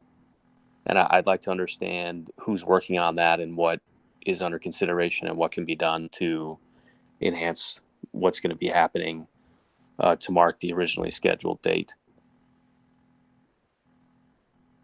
Well, we'd have to get back to you, and we'd have to have some time to respond. You know, one of the things that we have to take into account is what types of activities that we consider that would encourage people to congregate in groups. And so I guess we've been taking a lot of different things into account. There's been a lot of ideas considered. So we can go back and see if there are some things we can do to enhance the experience on Sunday. I don't know if I'm prepared to make any specific statements right now. You know, I think that we would have to reconvene tomorrow morning and then sit down and take a look at that. Okay. I think it's an important thing, because I think a common thread across the survey feedback and many of these other comments and ultimately the graduation ceremonies are to serve the families. And I know everybody's working hard to try to do that as best we can in this environment. But I just want to make sure that we're being as responsive as we can to the feedback that we're getting. And just last comment, just to reiterate, I think that what Jim mentioned on, many folks have raised their hand to volunteer and help in terms of resourcing and ideas and executing of ideas. And I think we should definitely be taking them up on that and making this a broad community effort to celebrate these students. Yeah, I completely agree. I'm sorry, this is Courtney, and I think we can do that sooner rather than later. I mean, there were 58 public comments, and I think there were, I'm sure, no less than 10 to 12 parents willing to step up. Community is willing to help, and so let's take them up on that and make this a team effort and make this better than what we've got right now. I'm somebody's trying to talk. I'm not sure who it is. Oh, sorry, that was Margaret. And a couple of points here. I thought it was extremely helpful when I heard in the comments, listening closely, there was a lot of comments about the cap and gown and trying to get those earlier. And the work that was being done on that was shared by Bev about how, due to her shutting down, delay in the orders, and couldn't get them this week. I think that's very important to put out there. There's probably a lot of other issues like that that have gone unsaid, and we need to put that information out there. And the idea of beefing up the May 17th ceremony is important, and an idea of reading names in the stadium, which was mentioned, I don't believe would cause any. I too want to be extremely sensitive to the health of our community. And I believe this is a statement of fact that of all the counties in Illinois, DuPage County has the highest. No, I'm sorry, it's the third highest. We're behind Cook and Lake County. So we have the third highest amount of positive COVID-19. And that's information people should go in and look that up. Don't take my view on that, but look and research that information. And that's something that we have to be extremely conscious of. And with that said, there are things that can be done that would not encourage gatherings of more than the 10 people that it's now recommended, and or with social distancing of the 6 feet between each person. So, reading names in the stadium. I also like the idea of a summer-long celebration. We don't know when things will change. It appears as if my understanding that Illinois is right now coming slowly down from their peak. But again, I'm saying very slowly. That's my understanding. There's also data out there that says we haven't quite reached our peak. And I think that's based off, it's a county by county analysis that is generated on where every county is and where the expected peak will occur. So it would be hopeful to think that we might be able to do something in July. And I am in support that we plan for it. And we are also clear in our communication when or if that can occur, or when or if that cannot occur. Just making sure that we give our community as much information as possible, as early as possible. This is, I can't fathom, I can't articulate how difficult this has to be for our seniors, our parents of our seniors. It is extremely difficult for everyone in our community, including every single member of the board. Hearing all of those comments read, it certainly caused pause. It caused a great deal of emotion, all the emotion that was felt, or that was intended when those comments were made, written in, was certainly felt. And we are in a period of unprecedented, and it's unclear how we can move forward. But what we can do is we can communicate. What we can do is every step of the way we can enhance our communication. So for those ideas that come out that we think might not work, let's say what they are. Let's say why they won't work. And, I think that's the one thing that we can definitely commit to doing, is involving our families, as Jim mentioned, the summer-long celebration task force, involving our families and being very crystal clear and almost proactive on our communication. So, thank you. So if we put the communication out and encourage volunteers and to do this planning and try to get together and enhance what we're doing on Sunday. Jim said it, and so did Courtney, I think, in different ways. Courtney said that these are the rules we're living by for now, and Jim said we should do things that are in accordance with the direction of the health department. So I want to highlight a couple of other things that are in this letter.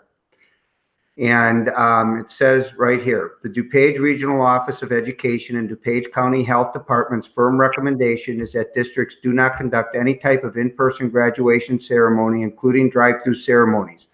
To clarify, this means no drive-in or drive-through ceremonies, no photo sessions of students walking across the stage, no gathering of people, even if the intent is to keep them spaced out, both from a time and or space perspective. Honoring graduates through virtual events and ceremonies is allowed and encouraged. And then a little bit later on in the letter, it says the governor's stay-at-home order with some limited exceptions states that all individuals currently living within the state of Illinois are ordered to stay at home or at their place of residence. All public and private gatherings of any number of people occurring outside a single household or living unit are prohibited except for the limited purposes permitted by the executive order.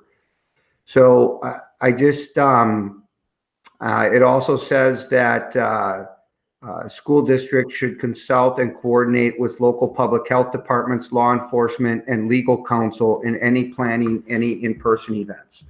So I just want to bring the people's attention, and we can make that letter available to the public, but I just wanted to bring to people's attention the official stance of those two governing agencies. Dave, Oh, sorry. Go ahead, Margaret. I'm sorry. And this is Margaret. Yeah, thank you. I think we do need, and that's what I'm talking about, being that proactive communication. We do need to put that out. We do need to have everybody see what was stated and when that was stated. Now, maybe something will change in July, but until we know different, that's what we're working under. But I think we have to be really clear in just articulating the what conditions we're working under right now. I think that's extremely important. And then what can we do? We were challenged. Given the conditions we're working under, what can be done? That's what we're looking for. What can be done? And that's what that task force would be charged with. What can be done given our guidelines that have been directed to us. Here. Yeah, Beth, go ahead. It's Beth here. I just wanted to, I think there's so many difficult pieces of this, and, you know, as with everyone else, my heart just breaks for these kids that are missing out on, and families that are missing out on all of these milestones. And I think one of the hardest parts is that the only constant thing is that the directives change daily, weekly, monthly. We just, you know, and I think that some of the delay has been hoping that maybe some of the directives will change enough that it'll widen our parameters to be able to do some of these other things that we would love to be able to do for our seniors. So I think that, Margaret, I completely agree that helping our community to understand the parameters that we as a district are working within would be really helpful to our students and parents, so that they understand what we have to be looking at when we're making these decisions, and that can help them help with suggestions and ideas as well.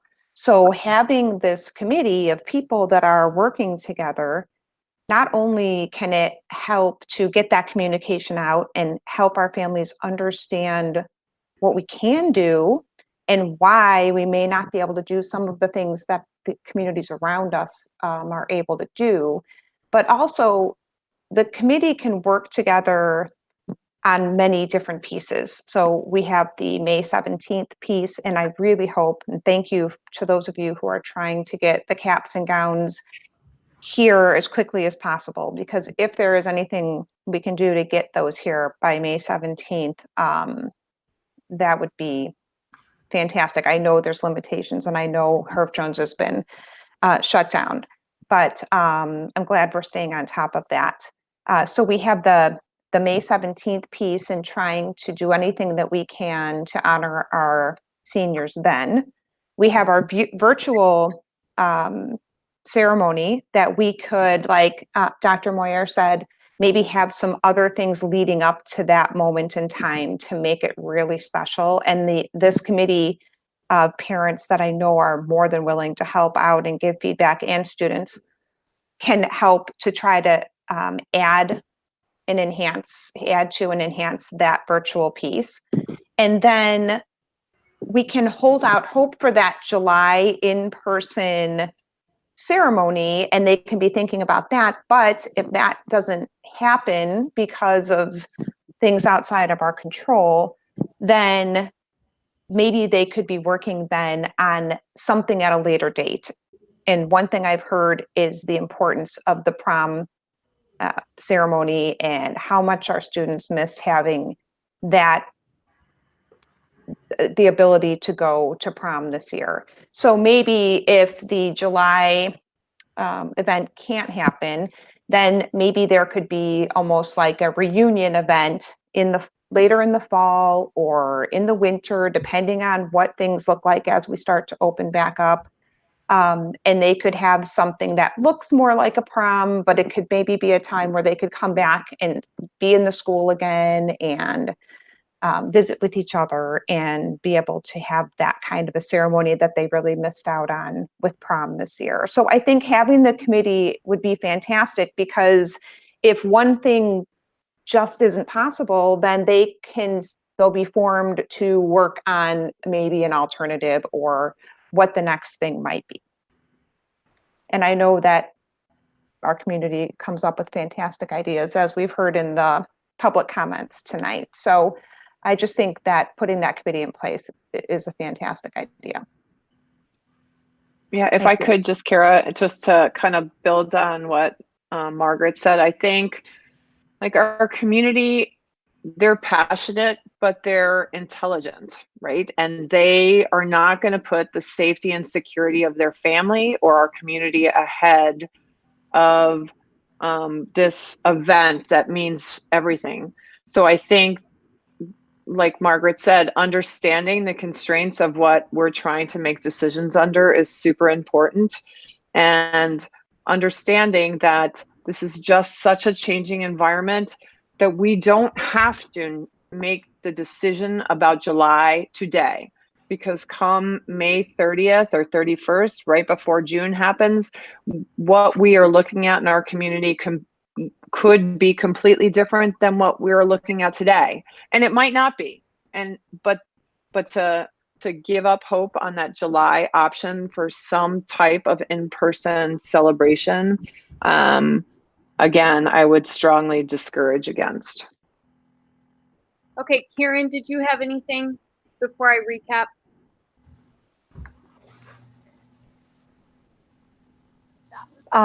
One thing is, I wish I were clearer at the last board meeting when I talked about the May 17th date. I don't know if anything can change, but Green, I agree with the comments from the community that says, I mean, that is, everybody looks at the date for the graduation, and if we can get caps and gowns, if we can, I'm going to call it beef up, the May 17th activities. I think that honors the students on that day that, you expect it, right? I wanted to thank everyone for all their efforts, and don't be discouraged, that everybody is, working hard at it. Let's just be focused and effective, I guess. So we've heard from the community. Yes, ideally, they would like an in-person. We have to listen to our governor and what's going on, so that we don't make a moot point of, what we've already sacrificed, right? And we have to abide by what our DuPage County restrictions are and our legal advice. But at the same time, what can we do based on what we've heard from the community and what we're capable of doing? And we can do things real well. And I would encourage us all to continue on that path with the priorities. I know that it's a challenge. We talked about it at the last meeting, to have many different events. There's a lot that's going on. We don't even know. In the fall, it looks like we may have to plan for both in school and out of school education. So there's a lot on everyone's plate. So I really want to acknowledge everyone. There's a lot of perspectives, a lot of needs that are out there. And I know we try to meet everyone's, but let's look at what can we be effective in. I had one quick question, Kara. For one thing that was mentioned about the stadium with the music was that not everybody would be able to hear what was happening there, or if we read the names at the stadium, it would be hard for everybody to hear it. Is there a way, like when we are streaming some of the sports things, that we might be able to either have a video version of that, or some way for for people who aren't physically there to be able to hear that. I like that idea. I like that idea for this reason, and I'm not saying there aren't other things we can think through when we have a little bit of time to process, but if we can videotape that and record it, we normally videotape our ceremony, and there'll be different elements of that are part of the virtual graduation as well. But I just think if we do something like that, it may discourage people from feeling the need to have to go to the stadium. So Right, that's that was my thought. Then you wouldn't have as many people gathering in one place. But I know sometimes watching the live stream of sports events happening there too. So I know that's somebody else's decision, but I just thought maybe that might be a possibility to be able to do that. Okay, so I just want to, oh, Chris, were you going to say something? No, I think I'll just leave it there. Thanks, Kara. You sure? All right. I'm sure. Okay, so I just want to recap and make sure that we're clear, that everybody's on the same page. So the administration, the high school administration is going to go back and find some ways to beef up the celebration for Sunday, the marking of graduation day. If possible, the gowns, if they can get in, there'll be a way the community will help get them delivered. Then the date will be set as June 21st for a virtual graduation. Plans will start happening to make that happen. And then along the way in the next few weeks, that a committee will form immediately with parents and high school administration to start working on how the graduates will be celebrated, through June up to virtual graduation, whatever else the rest of the summer. July 26th or whatever will be held as an in-person date, if possible. But that decision on that date will have to be made 30 days ahead of time, because that seems to be where about, everything seems to work 30 days at a time. And then Kara, we can do the 26th. I just want to make sure that we don't lose. And I understand that the 26th buys us more time, but I don't want to lose track of the fact that the community said its preferred date was the 19th. Okay. Well, yeah, you can put that's a fair point. So then We can figure that out, but you hold that as an in-person date. The decision's made 30 days ahead on that. And then there's some other dates scheduled, maybe in August if you're trying to do the barbecue.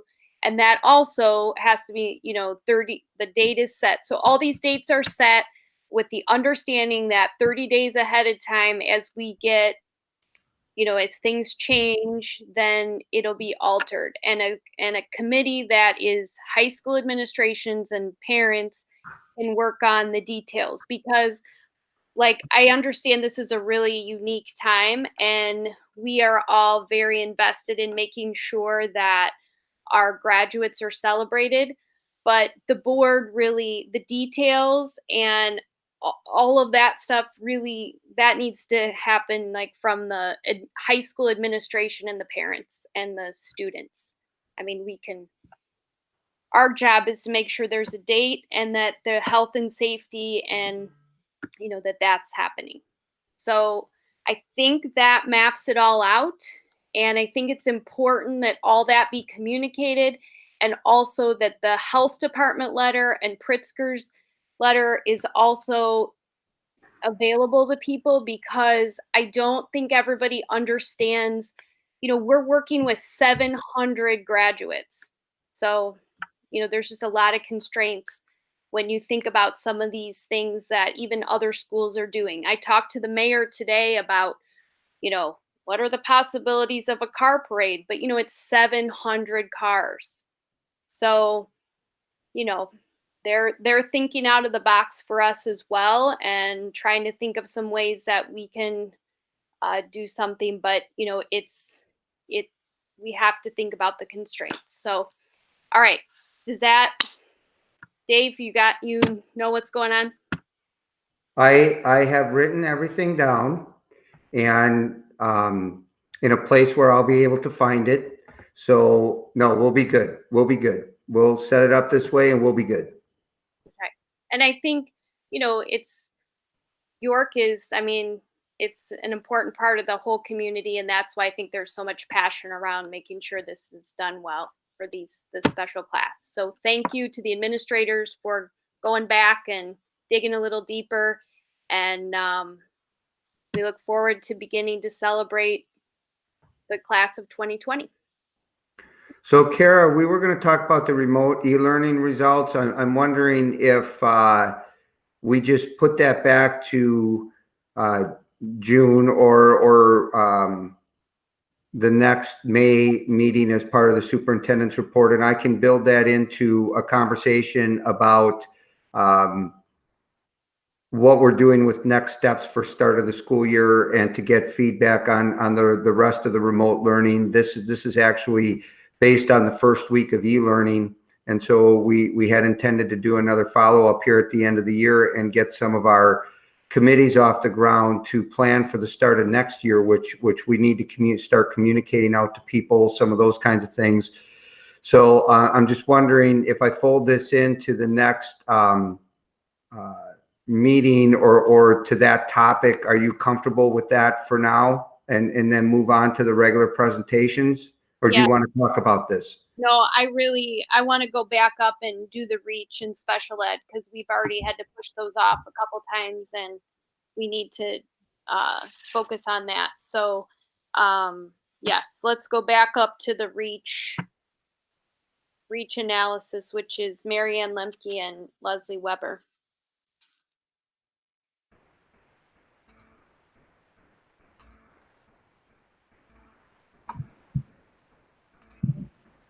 Okay, well, this is Marianne, and maybe feels like a little bit of a non sequitur, but I am going to be reviewing the findings from the REACH program analysis, and then I'm going to hand off to Leslie, and she's going to talk a little bit about sort of what we have done with the findings and some next steps. So I think you know that this is part of a larger effort to systematize the way we look at our programs and think about both their implementation and their effectiveness. And I'm going to try to move a little bit quickly here. And I've moved a few slides around as well for sake of time. So you may find that a few things are a little bit different than what was originally in the board packet, just so that you're aware of that. I think you're probably pretty familiar with the REACH program that we have at the moment, but just to make sure we have a common understanding, the program serves students who are academically talented in grades 3 through 8. In ELA, it's really focused on sort of depth, extension, and enrichment. In math, it's an accelerated program where students are actually studying topics ahead of their grade level. So for example, students in 4th grade might be studying 5th grade math topic. So the way that we identify students for REACH is we administer several standardized assessments, and we collect teacher ratings for all students in grades 2 and 5.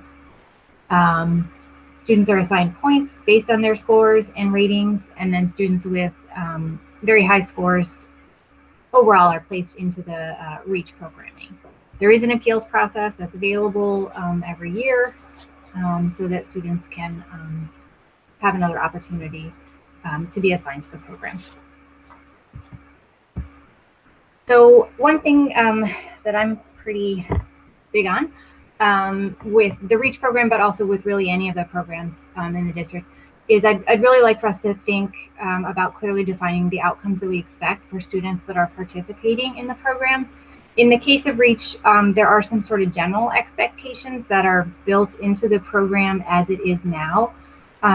Those are things that we can probably improve upon by adding some specificity. So for now, though, what we say about the program is that we expect high levels of academic achievement for our students, evidence of critical thinking and creativity, and then participation in high-level courses when they get to high school.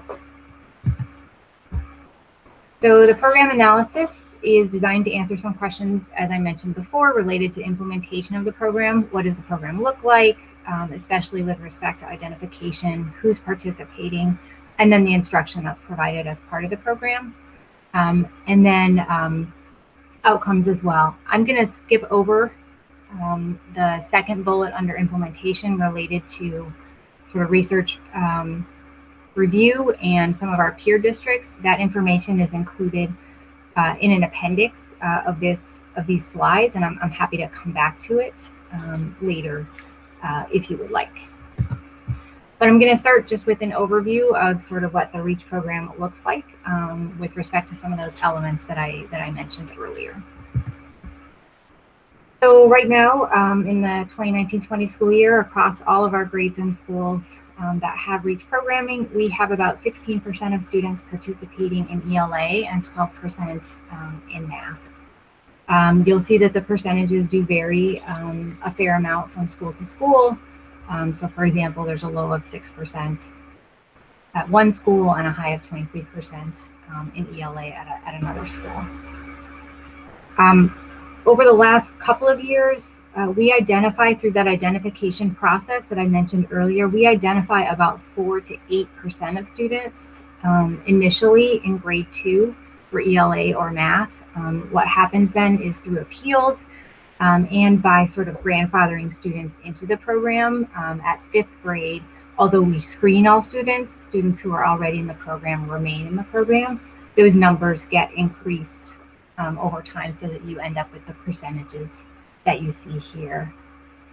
In the past 2 years, the percentages of students who were placed through appeals, it ranges from about 20 to 45%.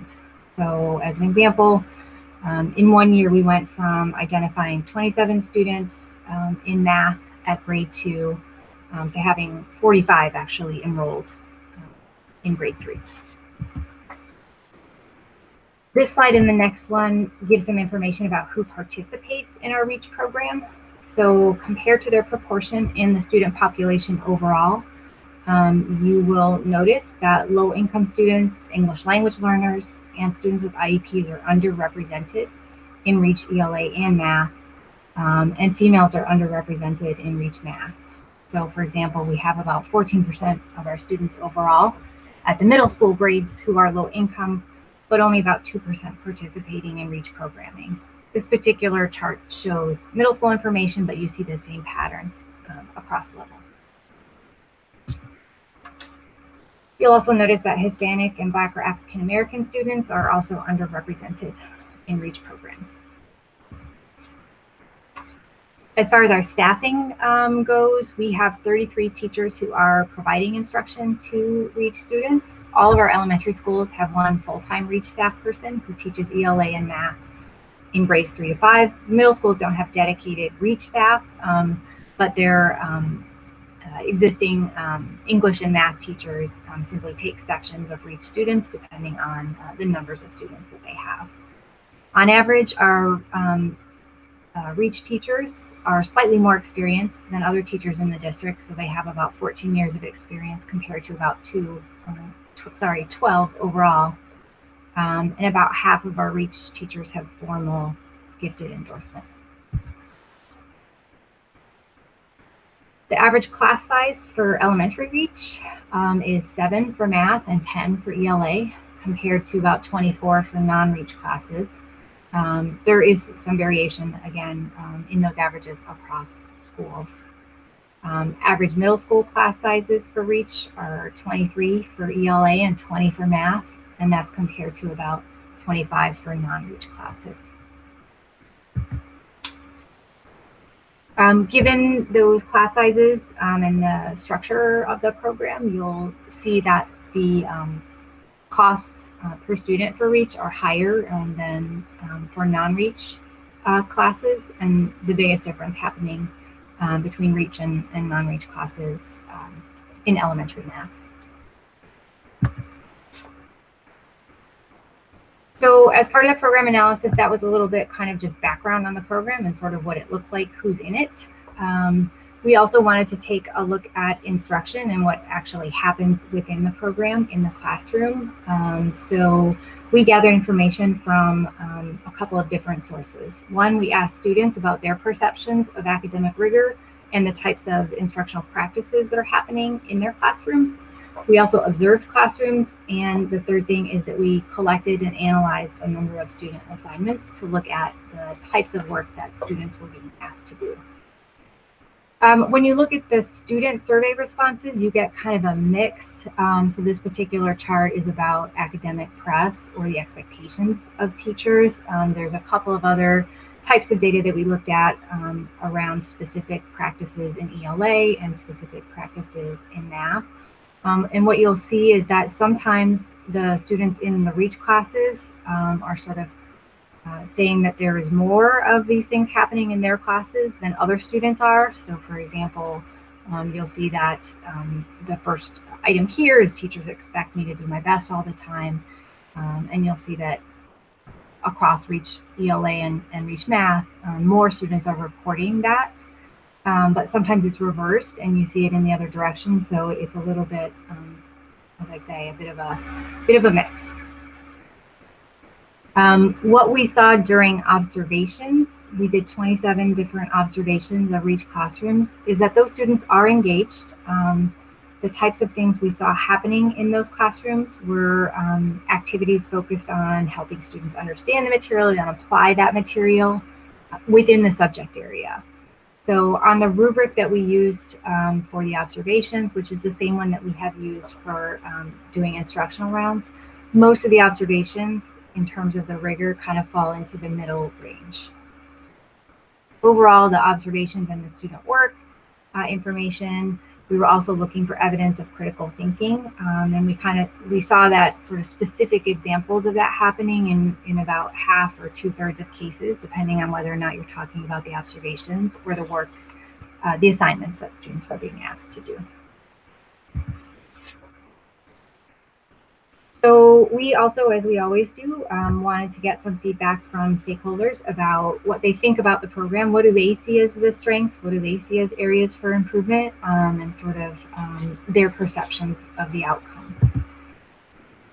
Common themes, and you'll see the colors here are intended to indicate sort of how common the themes were. The darker the blue, the more common. The main thing that we heard from lots of people was that something that they feel is really great about the program is that it does provide a sense of challenge for students, that they have the opportunity to be with a community of like peers and to collaborate with them is something that that students talked about as well. And the ability to move at a fast pace, especially in math, was something people saw as a strength. Parents and elementary students quite like the small class sizes. And there was a lot of mention of specific teachers and specific things that happen in their schools, including some specific projects and work that students do. As far as areas of improvement, what you'll see kind of in the darkest blue here, again, in terms of the most common themes, from the adults, what they identify as an important area for improvement is the identification process and improving the equity of that identification process. So I think they're aware of some of the underrepresentation issues that I was mentioning earlier, and that's something that they would like to see addressed, and you see that across all of the adult respondents here.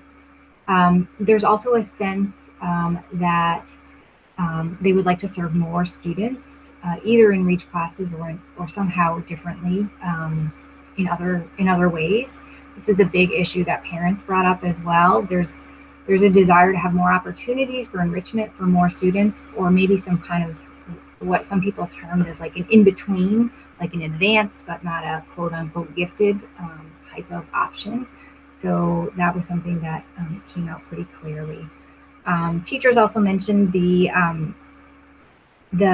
need or the desire to have some kind of a requalification or sort of an exit criteria to make sure students are still on the path that they want to be on, so that they don't end up sort of just going along to go along, and it really does reflect their interest, and they really do want to be working at that particular level or be on a particular course pathway. Among students, so the elementary students, because of the way their ELA program is structured, happening during acceleration time, it feels like a rush for them. That's not specific to REACH. That's just a function of elementary schedules and sort of the way the acceleration time works. But it is something that came out. Students talked a lot about having too much homework or feeling overwhelmed by the amount of work that they had. Students also talked about wanting more choice, so they want to be able to create their own types of assignments sometimes, or have some choice in the books that they read and things like that. The last thing I wanted to just mention is it did also come out from students that sometimes they feel like they don't have an opportunity to get help. There's a sense that they're sort of supposed to be able to do all of these things, and that they don't necessarily feel comfortable or have the opportunity to move a little bit slower sometimes and get some of the help that they feel like they might need. We also asked stakeholders what they thought the goal of a gifted program should be, because we wanted to be able to take that information and then build it into any work that we might want to think about moving forward in terms of identifying what the goals and outcomes of the program are based on feedback from all of our stakeholders. Everyone agrees on what the top goals should be, which are around critical thinking and making sure that the instruction we provide really is at a pace and a depth that works well for our students who are able to move at that kind of pace and depth. Parents are pretty satisfied with the program overall. They feel like it's mostly meeting the outcomes, except for the one around creativity. That's the one that all of the stakeholders feel like is maybe the weakest in terms of the program we have now. It also isn't one that they chose as something that they felt was really, again, the most important goal. There's a little bit of difference between the perceptions of administrators and teachers related to the outcomes. Students themselves, the former REACH students who are now at York, most of them feel like the REACH program put them in a pretty good place to be successful in high school. All right, so I'm going to move on to outcomes. That was a lot of information about the program, how it works, and what people think of it. This next part of the presentation focuses on how well the intended outcomes are being met. And I'm going to focus here on the pieces related to whether or not students are achieving at high levels academically and their participation in those high-level high school courses. We didn't directly address the question related to critical thinking and creativity. We did ask for the perceptions of stakeholders related to those things, and that was the information I shared. And the information about costs, I actually just moved earlier to fit a little bit better. So I'm going to try to squash a lot of data into 3 slides here. But to try to answer questions about outcomes, academic achievement, and related to course taking, we looked at data over time for 3 groups of students. So you'll see those were current 6th graders, 9th graders, and 12th graders. And what we did is we looked at students who participated, were currently participating, or had participated in REACH. And we compared their achievement to a group of students who didn't quite make it into REACH, but had rubric scores that were sort of just below the cut point. The idea was that we know that our REACH students or former REACH students are going to be high achieving. That's why they got into the REACH program to begin with. But what we wanted to be able to do was to look for differences in how their achievement plays out over time, to see if we see a difference between those who participated in the program and those who were, relatively speaking, high achieving, but did not participate in the program. So it's not a sort of perfect, this is no experimental design. All of the information is descriptive here, but it was something hopefully to give us a little bit of an anchor point to that. So when you think about academic achievement, again, our students are performing really well in general. We looked at, I'm going to start with just information from academic tests. We looked at performance on a variety of tests in ELA and math, including state tests. MAP test, COGAT, PSAT, and SAT so that we could sort of try to triangulate performance across multiple measures. This particular chart that I'm showing is median MAP percentile scores over time for one of our cohorts of students, current ninth graders. And you'll see here that their level of performance, the REACH students, former REACH students in this case, is really high. I mean, the median, percentile here is 96 or 97, almost across the board. That comparison group of students, you'll see that they also started out pretty high, and their performance kind of tracks along as well, following sort of the same pattern there. So yes, our REACH students perform at high levels. I think the question is it high enough, or what is it compared to, and sort of how do we feel about that performance overall? No matter what test you look at, so if you look at COGAT, if you look at PSAT and SAT, our REACH students are performing higher than this comparison group of students, and they're performing higher, of course, than students as a whole as well. So, and then in normative terms, again, like using this map as an example, they are performing really high. The kind of question we'd really like to answer is, does the trajectory of performance, or do the patterns of performance look different for these students? In other words, does participating in the REACH program offer students a way to increase their achievement more than other students who didn't participate in the program?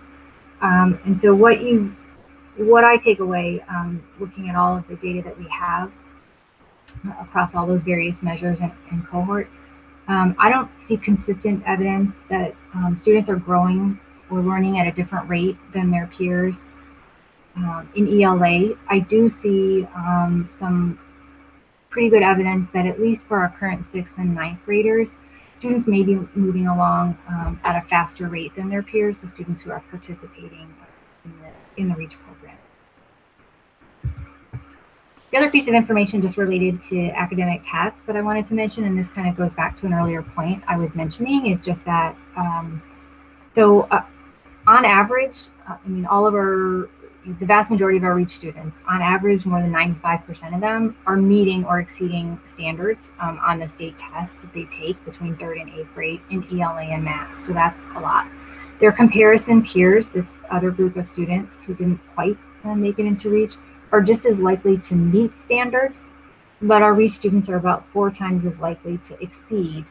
The interesting thing, or the thing that I think sort of harks back to that earlier slide, is that you'll see that the overall percentages of students who are exceeding are about 29% for ELA on average. That's across all the different groups, and 40% for math. So I think the question is that level of performance what we expect from students? And it's a little bit hard to benchmark that. The state is actually just starting to collect information on gifted students, so we'll have a little bit more peer information in the future that we can take a look at as we think about like what is the expected level of performance that we should have for students.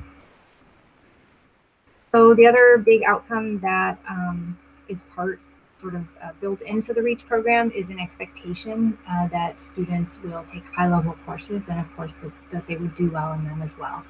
We have 2 groups of students for whom we collected and analyzed all that data. These were current 9th graders and current 12th graders.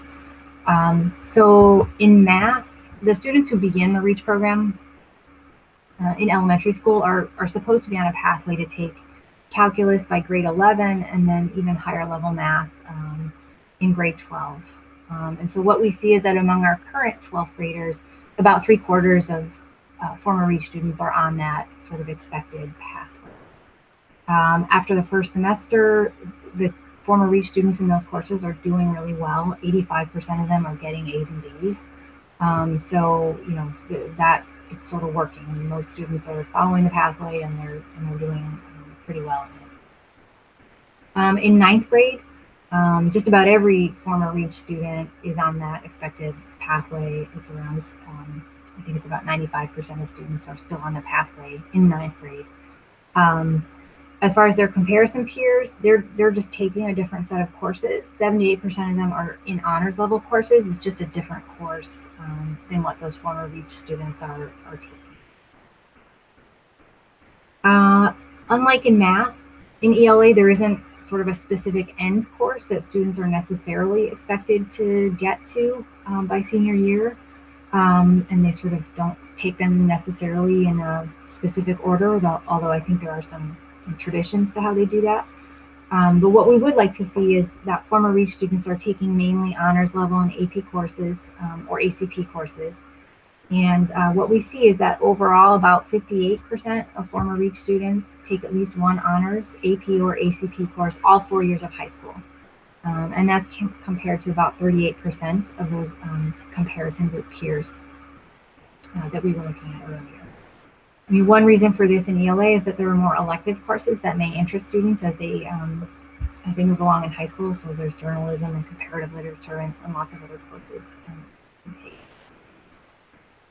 Among current ninth graders, just about all of our REACH students are enrolled in, English 9 honors class. But 90% of those comparison peers are also enrolled in English 9 honors. So the gap in honors course taking sort of narrows for our ninth graders, probably partly because we've opened up some access to those ninth grade honors English courses.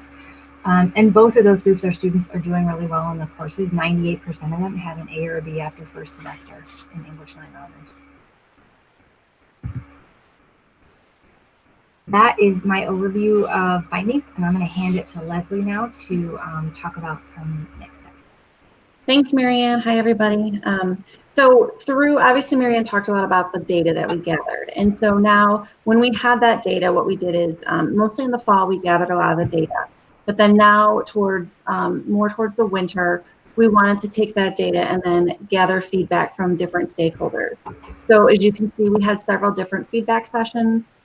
We gathered information from teachers before and after school. They were given an opportunity to review the actual initial findings and executive summary. We kind of walked through specific steps with each group that I'll go into in a second. We also talked to administrators. We also had a parent feedback session on an evening in January. I think there were about 50 to 60 participants in that session. And then we do have a steering committee as well. They kind of help guide some of our feedback sessions and looking at the data and kind of helping us to guide next steps. That steering committee is has teachers, parents, administrators, and also members of learning and teaching. And then our board presentation to you, obviously, which was scheduled in March. So I'm going to just quickly go over what those feedback sessions look like and kind of what steps those groups took to give us some of that feedback. So the first step is we kind of reviewed with them the executive summary, and that's in the appendix as well and has been shared with you. So we just reviewed the initial findings with the group. And then what we did is we kind of talked about what were the group's beliefs, what definition of gifted that they felt comfortable with and wanted to use. The majority of groups wanted to stick with the state definition. By definition, identifying the top 5% of students who are, academically talented in specific areas. And then what students were to be served and what kind of the intended outcomes of the program were. After that, what we did was ask them to kind of prioritize their areas of improvement, which were likely to lead to desired outcomes based on the impact and effort matrix, which I'll explain in a second to you. And then finally, kind of prioritize potential actions for areas of improvement. So we went through each of these discussion steps with all of the stakeholder groups and were able to get some good, solid feedback from them that was pretty consistent. So what we did is we used this matrix, and when we went through the matrix, we listed these priorities. So these priorities were kind of things that were identified from some of those pieces, and then we asked people to look at those priorities and asked the stakeholders to prioritize them using this matrix. And what that did was it asked them, what are quick wins that would have a high impact on our students and program with a low effort? And then also, what would be some major projects that would have a high impact, but also would need high effort. And so we looked and focused on those two areas. Marianne, if you go ahead and go to the next slide, it'll be a little bit easier to explain, I think. So what we found is that there was an agreement around many areas and many priority areas. Two of those were the identification process and also the curriculum and instruction of our students. So things like part of the identification would be using school or group norms. Marianne showed you earlier how some of our students in different subgroups are not being identified. And so we want to know how can we identify students and use possibly school norms and kind of make sure that we're not missing any of those groups. Also looking at how do we identify and how do we develop student talent? How do we identify services for that top 5%? And also looking at just the identification process and moving it to the spring. So currently, the practice is that, as Marianne mentioned, we identify and use data from the fall in second grade, as well as in fifth grade for re-identification. But what we're finding is that when we use MAP in the fall and then in COGAT in October, those second grade students are just learning some basic school skills. So they are learning how to transition to a different device as well. They may have used iPads and now they're using Chromebooks. And so we also want to make sure we're getting the data that's actually reflective of their knowledge and not necessarily their skills on the use of how they can use a computer and take a test so early on in second grade. So one of those quick wins was something like moving some of the assessments to the spring or even to the winter to give those second graders an opportunity to kind of transition from first to second grade, which is a big transition, and also be more comfortable with some of the academics and pieces before we start to assess their knowledge. And so that when you talk about high impact, but like low effort, that was something we thought was possible. The other piece that held a priority was the curriculum and instruction. You know, we need to review resources for classroom teachers, not just the REACH teachers, but also our general education teachers, to make sure that they're supporting all of our learners, using coaching and instructional coaches, using materials. The one thing that there were differing ideas on was exactly how to deliver those services. Marianne talked about the current delivery of services in regards to minutes and structures, and how are we going to do that? Are we going to continue to push in? Are we going to pull out? Is it an acceleration? Is it enrichment? And so there were various kind of ideas on how to actually continue to deliver services. Another piece that wasn't necessarily a top priority in terms of impact, but having something like a REACH handbook or with just has all the information, making sure that we're communicating to parents clearly about the relevant information, the goals, the beliefs, the processes, having the rubrics available, and looking at all of those pieces and having it in one place for parents to reference. So these were kind of the pieces that came back from those feedback sessions as things that we could do to really start to improve the program, and then some of those larger projects that we're going to have to work on that are going to have a high impact on our students and help us achieve the outcomes that we're looking for our program. Go ahead, Marianne. So our next steps, we've reached out to Northwestern. They have great resources with consultants that help us currently look at our data. We met with them in the winter. We gave them all of the data we gathered because we wanted to make sure we weren't missing anything. Was there information that we were missing? These are experts that do this and work with this data and different programs and support different districts in their programs. So we wanted some feedback. We also want, now that they've given us feedback on our data, now we also would like their feedback on the development of the plans moving forward. So that was kind of our spring summer goal. And then also to continue to update the board and the community on future plans. Our goal for 2021 would be to look into some of those new curricular materials and service delivery plans, and really dig deeper into researching what is best for our community and our learners. You know, various districts that we gathered information on have very, very different programs, and all those programs service the needs of their population and their students. So it's great to look at comparative districts, but we also know that we also need to do what's best for the Elmhurst students and the needs of our community with this program. We also know that next year we want to make sure that if we implement any initial changes to the identification process, that would be a quick win.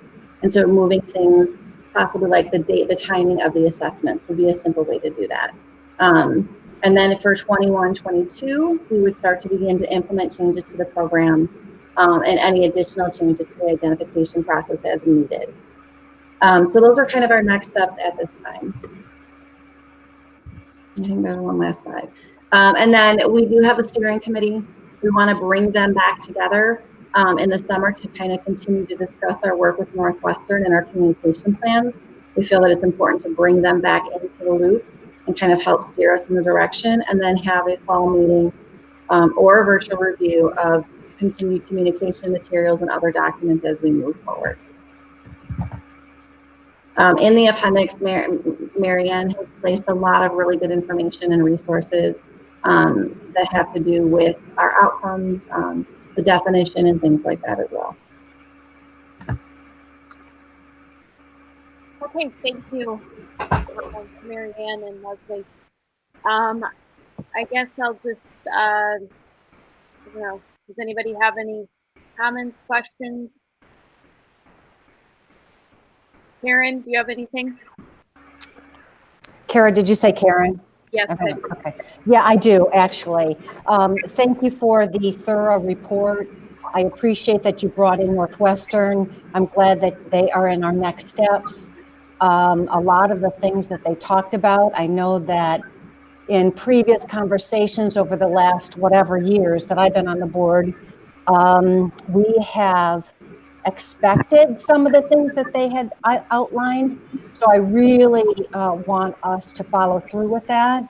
I know that they just gave us the report just prior to COVID-19. They offered to work with us. So I was hoping that that was happening. I'm making that assumption based on them being in the next steps.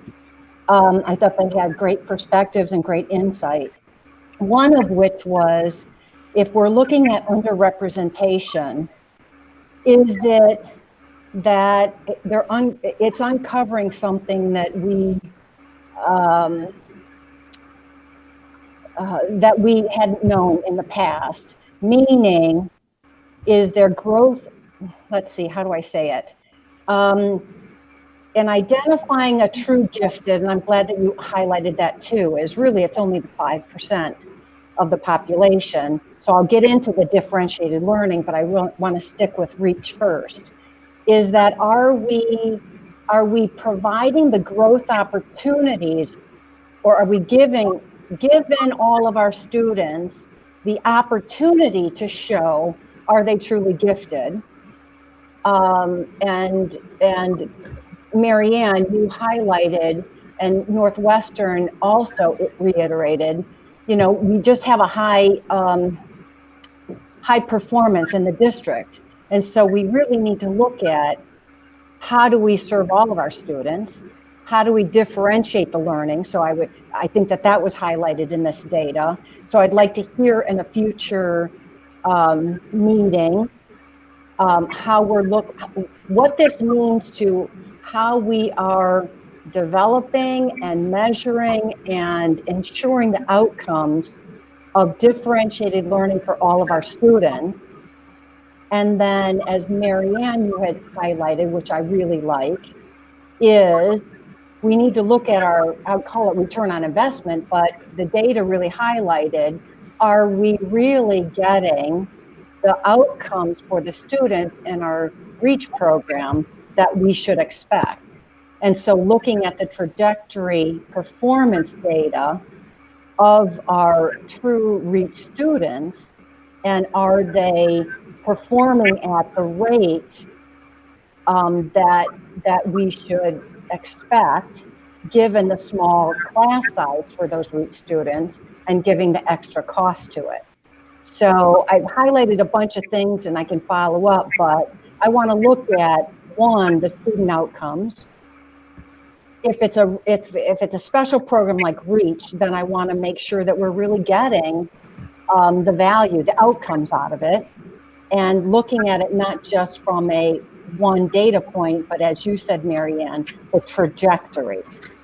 And are we seeing the growth that we should see from this program that we have in place? And given the parameters that it costs more and the smaller class sizes, which we know all students would benefit from that, but we can't do it for 7 or 10 or 13 size classes. So I'm highlighting, looking at, if we're going to have a program like this, making sure that we're measuring the outcomes and it truly, the trajectory performance as compared to the other students. But I really want us to look at how do we provide the opportunities for all students to see if they were given that opportunity, would they produce the outcomes in that trajectory, not just from one year to the next, but throughout the whole system. As you had pointed out, Marianne, they should then be accelerating even at the high school level.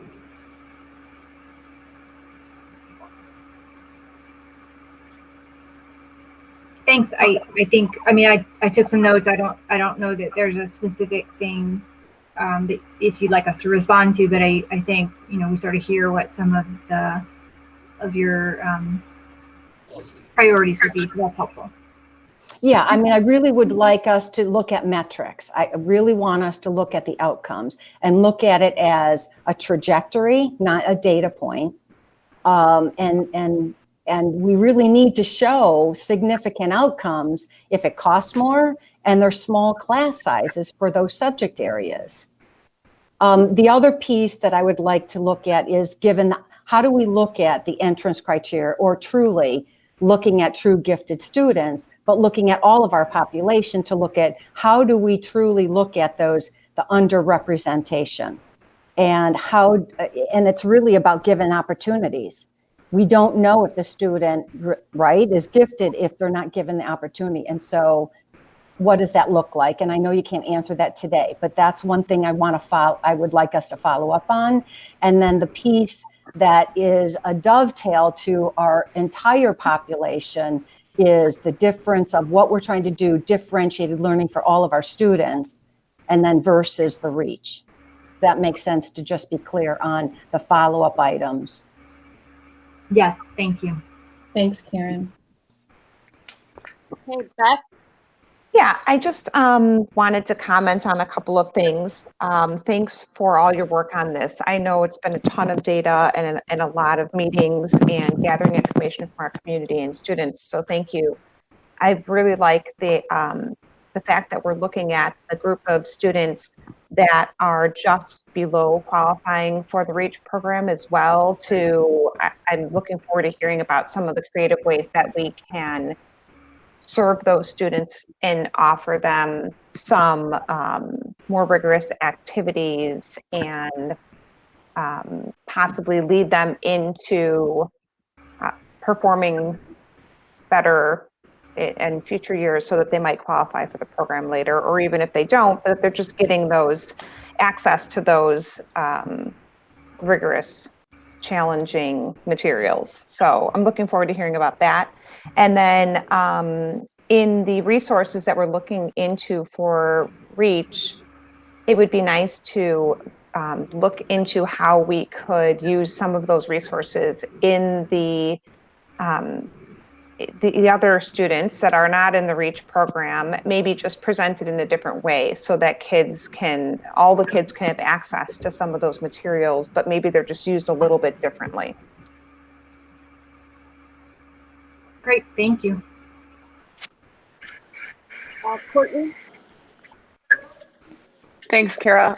And Marianne, I apologize in advance if I text app lost your signal. I know this is going back pretty early in the presentation, but I wanted to go back on the appeals process. And I feel like the numbers that you mentioned were, and you please correct me if I'm wrong, but the appeals process, how many of those students that appeal are actually then added into the program? So over the past few years. It depends a little bit, on the grade and subject, but we're adding of the students who are in the program, anywhere from 20% to 45% of them came from appeals, not from initial identification. So, and that's what I thought I heard. So I'm just wondering, why is that number so high in my mind? It seems high, and maybe I'm wrong, and you can explain it to me, I'm sure, if I'm wrong, but it seems like if 45% of our, up to 45% of our REACH students are getting there based on appeal, why are we not capturing that in their first testing and evaluation? And why does it take an appeal from a family to get them into that process? So I think the short answer is they didn't meet the criteria the first time around. So for whatever reason, the assessments that we used and the ratings that they got from their teacher didn't put them, into that group. There's an enormous amount of demand. And I think, as you heard, one of the things that parents talk about a lot is I think there's a sense that if you don't get into the REACH program, then you might not have the kind of challenge that you want for your students. There's sort of a lot of people talked about it as like sort of a middle level missing. And so I think that that's part of what happens is that there's an enormous amount of demand. So we had, Leslie, you can correct me, 300 and close, yeah, between middle school and elementary, there were a little bit over 300 appeals. This year alone. So we get a lot of appeals. I think that one of the things that Leslie is interested in working on that I'd like to work on with her too is systematizing our appeals process a little bit. So I think that those are a couple of, points that I would mention, Courtney. I don't know if that helps. Yeah, I guess, and listen, my son is one of those kids that, was just under that. And so let me just give a shout out to all of his math instructors along the way, or math teachers. Like, he's that kid that didn't make it, right? Like, he was under that board, and he has been consistently challenged by his math teachers along the way. So I believe that our teachers are recognizing those kids. They're just missing that cutoff, and they're challenging them, and I applaud them. But I'm trying to go back to understanding, and I get that there's, the number of students that appeal it, but if we're making accommodations to get, and then bringing them into the REACH program, then are the criteria for getting in initially not reflective of what that program actually is looking like? And I apologize if I'm simplifying it too much, and I'm just understanding why there's so much of a percentage that eventually get in but need to go through the appeal program.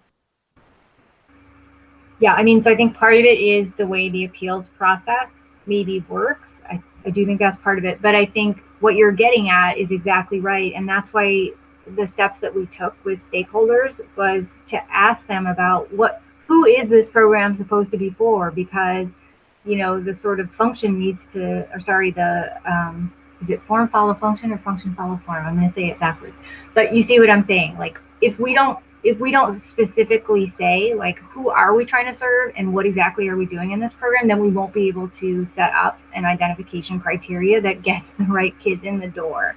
And I do think we haven't, even though the identification process, I think, is set up to get at maybe that sort of something like the top 5%. I don't know if we've said that very specifically. And so people feel like they need to be in that group. I don't know. Leslie, if you want to add anything or. Yeah, I think when Courtney, you bring up a good point. And I also think when I stepped into the role, the appeals process really there wasn't a specific rubric. So when you look at, anywhere from 20 to 45% of appeals get then into the program, we're looking at we have to define our outcome first. We have to decide if we are going to continue to provide a program and define our program as supporting the top 5%, then we really need to look at, are we making sure that the identification process, the initial process, is tight enough? And then also, is our appeals process because I feel as though there aren't very specific rubrics, which Marion and I started to work on for this year to really determine the success, because we want students to be successful. And I think one of the things that, and Marianne spoke of this too, is that, there are pathways. So if children don't get into the REACH program through the initial identification and then maybe through the appeal process, there are still pathways. And Courtney, you said as well, teachers are very aware of the students in their classroom and work very hard to support their needs. The ELA program being an enrichment program, there is so many opportunities for the teachers who teach the non-REACH sections to support students and to work on those skills and standards and to really deepen students' understandings by use of text and use of rigorous activities, even if students aren't in the REACH program. And we have different math pathways as well, that if you didn't go into the pathway of REACH, you still have other pathways to take that still lend you into a good place through high school. So we do, we need to identify what our outcome is for this program, but then like you guys, I've heard from several of you, we also need to make sure we're meeting the needs of all of our learners through a variety of different venues and pathways. Yeah, I absolutely agree. And I appreciate how much effort and time you guys are putting into focusing on this and, tweaking it and making it the best possible product that we can offer and evaluation we can offer for our kids in our community. So I really appreciate all the time you're putting into this. Thanks, Courtney. Tim?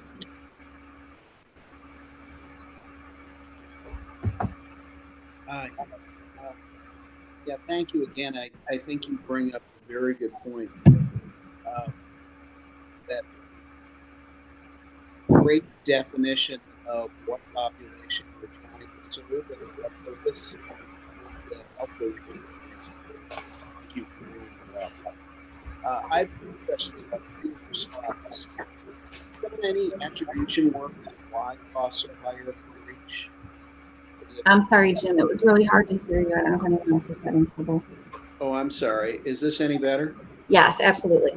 Have you done any attribution work on why costs for REACH are higher? What percentage of that increased cost is due to smaller class size versus more experienced teachers that are higher up on the pay scale, and are there other reasons? It's largely class size. The REACH teachers have a couple more years experience on average than other teachers, but that's probably not the driving factor. And would we be better served by trying to serve a larger community of students to bring that average cost down? I mean, I think that's a question of who is the program for and what are we trying to accomplish with the program, and that's what we need to very clearly lay out moving forward. Yeah, I agree. That is an excellent point. And I think we can't make a decision or any kind of a judgment until we have a clear definition of what the program is about and who we're trying to serve. That is an excellent point. My next question is about math. Math in REACH now seems to be about acceleration and less about enrichment. Is that true? And can you speak to what our philosophy is between acceleration and enrichment? So the basis of the current program is that the language arts, the ELA program, is enrichment. So those standards that the students are focused on, it's more of an enrichment. They're working on, for example, 6th grade ELA and 6th grade REACH ELA have the same standards that they're focused on, but the students in REACH are using more complex text. Their activities are a little bit different, and we're enriching the experience. Most districts, when you look at a gifted or gifted and talented program, the math is more of an accelerated route. Most districts do enrichment for ELA, similar to us, and then they do an accelerated pathway for math. Now, what is the philosophy behind a more accelerated pathway for math? Why do we do that? So my understanding, and Dave Beatty is a great expert on math itself, and so he's been able to give me some insight on that, is that the content of math is more of, it's, yes, you can enrich some of the standards and some of the skills, but really when you're working with math, students are more of an accelerated pace, and that learning the content at a pace that's accelerated is kind of the way that math more so works than ELA. Whereas ELA, you're looking at skills using to apply to a variety of text, and the text is applicable to the reader and what their needs are. Math is very skill-based, and you can dig so deep and do application on math skills, but then accelerating in and moving to the next level is kind of more of the pathway. Okay. Can I ask that as we define the program, we ask the colleges that we're sending our kids to what they think about that? Do they want kids coming in having taken 2 and 3 semesters of calculus? Or do they say, you know, we have to reteach those kids anyway, so why are you doing that? I would like to very much, as we define the philosophy of the program, hear from those universities that we're sending our kids to about what they think about acceleration versus enrichment. Yeah, I think that's a good point, Jim. And your graph about my next question is your graph Mary Ann, about reach versus. Jim, can I jump in? Can I jump in quickly on that last comment? Sure. My understanding is that we have some information on that from the presentation from the colleges to the CADCA group. Okay. Yeah, they were so they were pretty clear that unless your student is really wanting to be an engineer, they don't even need you to get to calculus.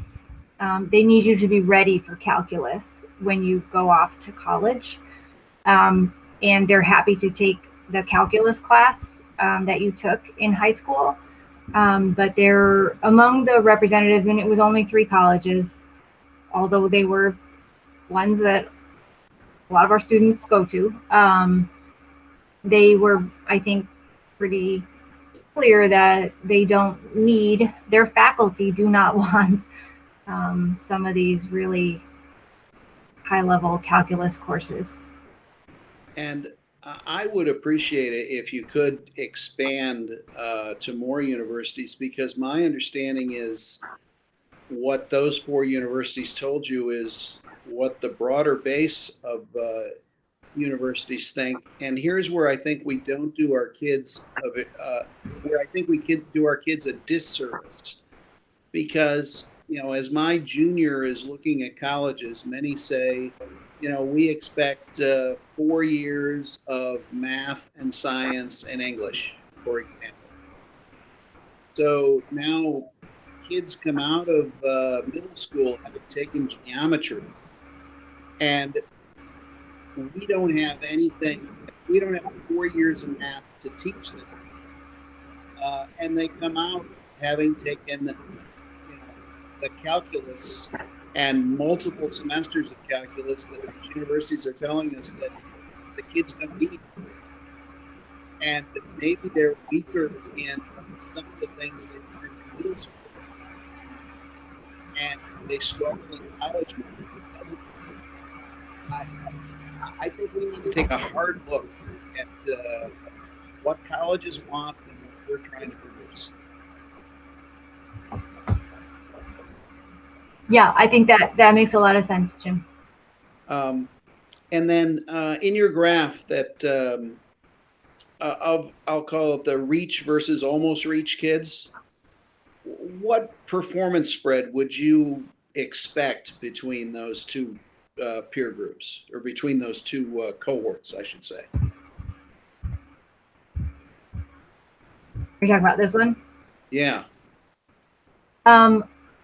I think the answer is, I didn't go into this having the answer to that, because I don't think we've said what it is exactly that we want to have happen for those students. When I look at numbers like these, I'm like, both of these sets of kids are doing extremely well, normatively speaking, right? I think the question I have is, what happens to them? Like, when you see changes, do they follow the same pattern? So you do see that. Like, sometimes there are just test effects. Like, look, everybody went down here, and then everybody went up here. And the question is, you know, to what extent are the rates of change the same or different when you look across all the time points and all the cohorts, and what do you see there? So that's kind of the way I approached it. If that, Yeah, I mean, I'm reading those graphs and I don't see a lot of value added through reach. I would expect that gap to widen the older the kids get. right. And what you do see, you don't see that very much in ELA. So at certain time points and so on, you do see differences, but you actually do see that more in math. So there does look like evidence that those students are actually growing more over the sort of long period of time than their peers, at least in two of the groups. It's, you know, it's a little bit, not a perfect analysis. Yeah, I mean, if you go back to your previous slide, I mean, the kids, it looks like they enter reach in second grade, you know, at the 96th percentile, and you know, they go to the 97th percentile and stay right there. Yeah, I mean, there's not a lot of room for those kids to move, right? Is one thing. There isn't, but you know, I'd be curious if you put those kids in what I guess we would call our regular program and the almost reach kids into reach, and if the almost reach kids would grow more than the reach kids by having the benefit of being challenged. Well, when you want to randomly assign kids to educational programs, I'll be there for you. Touche. That is the end of my questions. We'll leave it on that high note. Thanks, Jen. Margaret? Yes, hi. I have one question. This is more of a data question, and it was talking about the cohorts, and I believe it was the math cohort 2020, not that slide, but the slide with the people, the bodies, that one, yes. Okay, so this is a data type question. I see that the percent of students that are taking the expected courses in math is 75%. And the students that are taking the expected courses in ELA is 58%.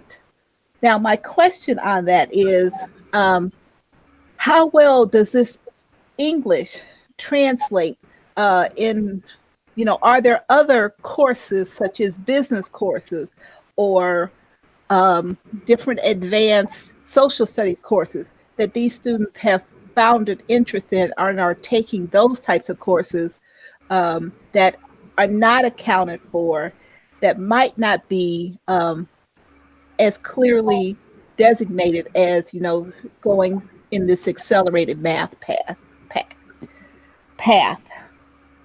Yeah, the answer is yes, Margaret. So there are a lot of electives in English that kids are taking, and not all of them are honors level. And so for that reason, these numbers look very different in English than they do in math. Yeah.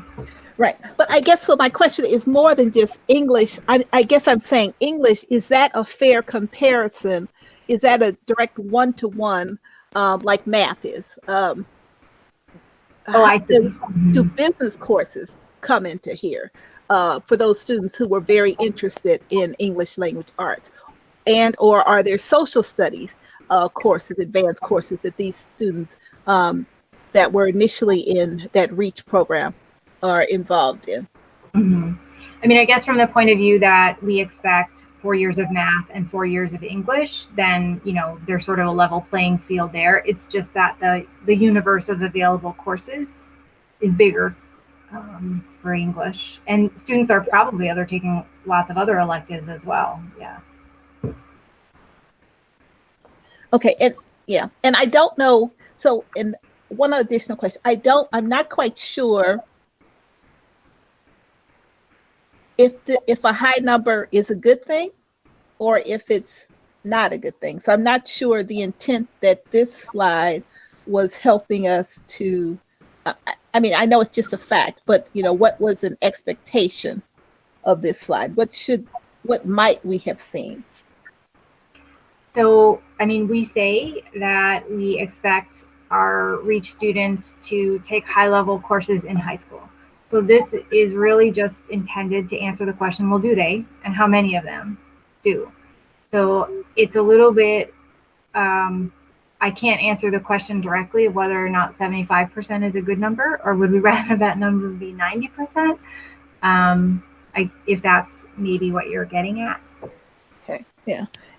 No. Yeah. And 75% sounds like a good number. I guess I'm wondering instead whether 58% in only English is a bad number.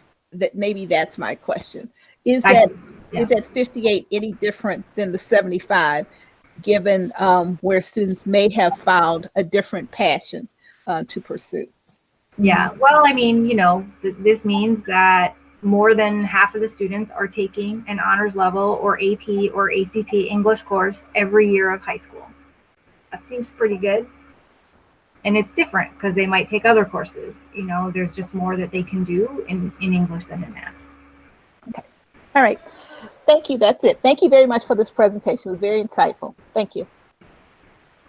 So I just wanted to ask something that it wasn't addressed, and maybe this isn't the point, but so I'm really curious. I think something that really needs to be defined is what are we really hoping to achieve with this program?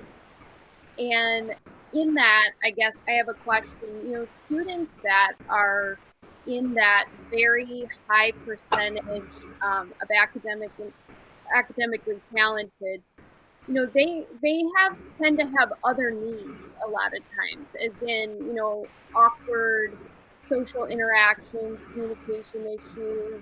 Sometimes there's a lot of high levels of anxiety and things. And I guess I'm just kind of curious if, as the program has expanded, those kids that really probably need some support in those areas where they need to be around kids that think like them, that think really differently, are they still getting that support in this program, or is it just they're getting extra work at a faster pace? Does that make sense? It does make sense, Kara. I know, and even Mary Ann mentioned in one of the components when she took data from students, students felt like some students felt like they weren't being supported, or they were working at too fast of a pace and things like that. I think that's something that when we look at the purpose of our program, and we also look at the students that are a part of the program, we do need to start addressing some of those needs. I know some of the REACH teachers that I've talked to have said, some of these kids, they have executive functioning needs. They have, some of those pieces that that we need to address as well. And not really quite sure if, the teachers are looking for the tools to be able to support those students in their classrooms as well. So I think that's also something that we want to support the teachers in, is looking at the whole child in this program as well, not just the academic piece. Because I noticed that it said, quite a few teachers didn't have the actual gifted certification, and I feel like that, and I could be wrong on this, but that seems where the teacher would have that awareness to help the kids with that piece of it. I mean, ironically, some of those kids have a lot of the same needs that, we would say special education students have. Mm-hmm. And so I think that that is a piece that I didn't see in this, and I guess that comes into what is the purpose? Like, what are we really trying to achieve? Are we trying to really support students? Are we trying to increase growth? I'm just, I guess putting that out there as a piece that as this work continues, that is part of the conversation. Mary Ann and Leslie, if I could just jump in real quick. Sure. So Kara, to your point, we met today in Learning and Teaching, and Leslie and Marianne shared all the work that they've done over the last, 6 or 7 months. And I think where we are right now is we're to a point where we want to kind of take all this, talk to Dr. Moyer, and come up with, what is our vision for the REACH program so that we can present something to the board moving forward. So you make a really good point. Thank you. Thanks.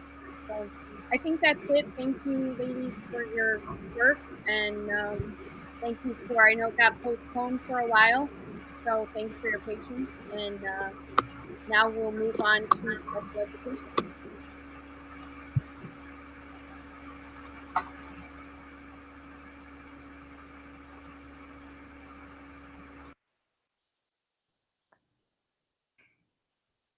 Oh, yep, there he is. Okay, I was just checking to make sure he was still hanging in there.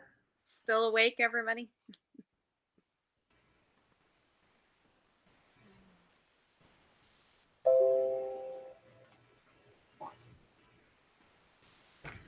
Whoops.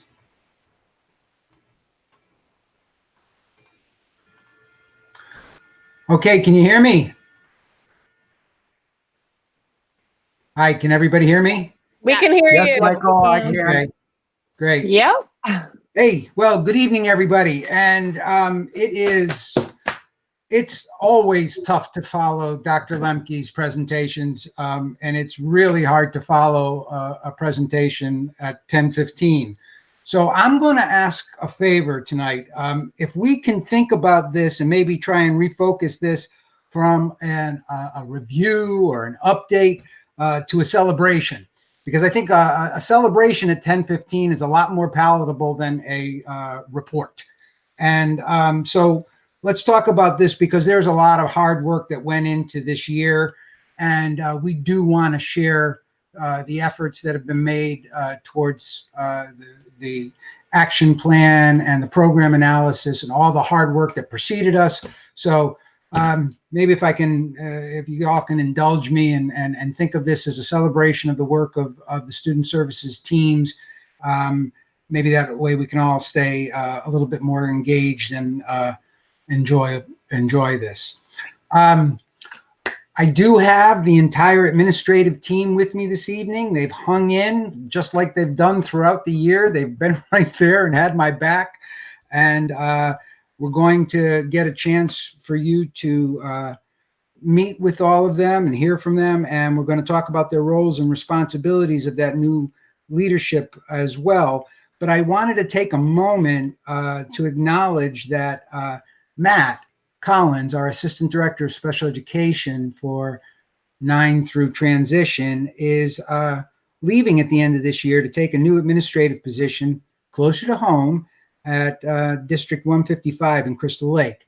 Now, Matt's been a teacher and now an administrator in our district for over 7 years, and he was an invaluable member of this new leadership team this year. He made his mark in refining the systems at the high school, and then really making significant strides in our work at the transition program. So I just wanted to take this opportunity to publicly thank Matt for his contributions and wish him the best in his new position. Now, I won't go into this. This structure just hit me when I heard Dr. Vanderplow from the director of the Office of Special Education Programs for the Department of Education. She spoke about this structure as a framework for their working towards their mission. And I felt this was exactly the same work that this team was doing here in 205 to move forward the action plan and all the changes that have been put in place over the last couple of years. So it just challenged me and made me really think that it was reflective of our work as well. So tonight we are going to talk about the impact of the new administrative structures. We want to review our progress towards the actions and the student services plan program analysis, and hopefully get to the point of talking a little bit about our priorities for the coming school year. But I think the real the most impactful thing, or one of the most impactful things that came out of the program analysis was the district's commitment to restructure the leadership of the Student Services Department. This has made a tremendous impact. That layer of directors and assistant directors under your assistant superintendent has allowed for an integration of services and oversight, consistency in messaging that was never possible before. Additionally, the timeliness of responses to staff and family is truly unprecedented, and the efficiency that this has all brought about underlies all of the accomplishments that we will discuss tonight. The assistant principal role is another place that I have to give the board and the district credit for identifying as key. Once again, they have had a strong and noticeable impact right from the very start. And while part of the assistant principal's roles are that of the LEA, our lead administrator for special education in a building, they're also involved in leading the 504 processes, as well as their work within the general ed administration of a building. That integration into the building, that assignment and level of integration has allowed for a level of conversation at IEP team meetings, collaboration meetings. It just allowed a whole different layer of understanding of students and supports and structures and needs and resources that was never available in the previous structures, with supervisors working directly under the assistant superintendent and being distributed out amongst the buildings. This has made a great impact on our work, and you're going to see that later in our parent feedback. But I did want to, again, compliment the board on taking that action and following through on that. I'll also note, too, that the work of the assistant principals has allowed for the directors to be able to collaborate to a great degree with learning and teaching, and then again bring those conversations to a higher level of understanding and work of our kids in their gen ed settings and the curricula that they're working on across grade levels. It's just been a tremendous gain of support for our students being able to be provided a real rigorous educational opportunities. And besides all the structural things that have gone into place here, you actually had the right people. You hired the right people, you found the right people, and it's been a brilliant year from that perspective. So I did, however, want to say that, as you can see, the directors for EC5 are responsible for those buildings, as well as the director for 6th through transition, focusing on the middle schools, but also having some oversight and collaborative work at the high school and transition program.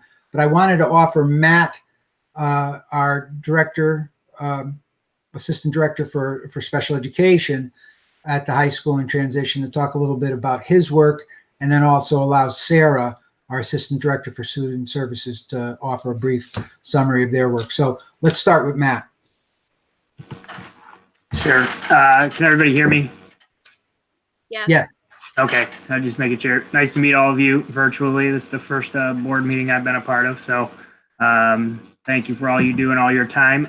Just quickly, just things that we've done at the high school that I know they'll dig deeper into them as the presentation moves on, but we've really worked at looking at the co-teaching model, how to effectively impact teachers and students in the co-teaching classrooms.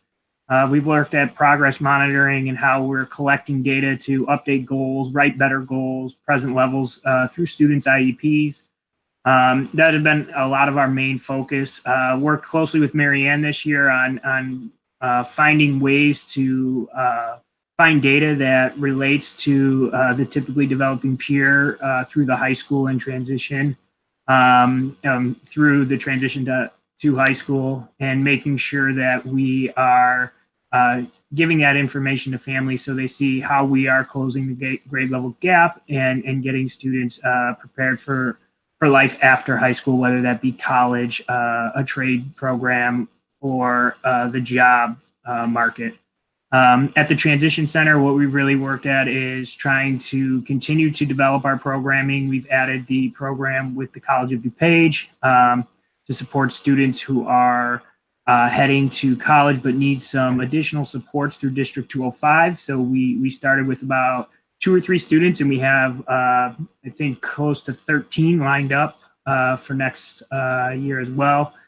So it's grown exponentially. People are very happy with that, and we continue to push that and support students that way. And then we also, it got cut short due to the COVID-19, but we had we're in the process of bringing in Kansas University to look and work with our transition center to just do a review of the program. What are we doing well?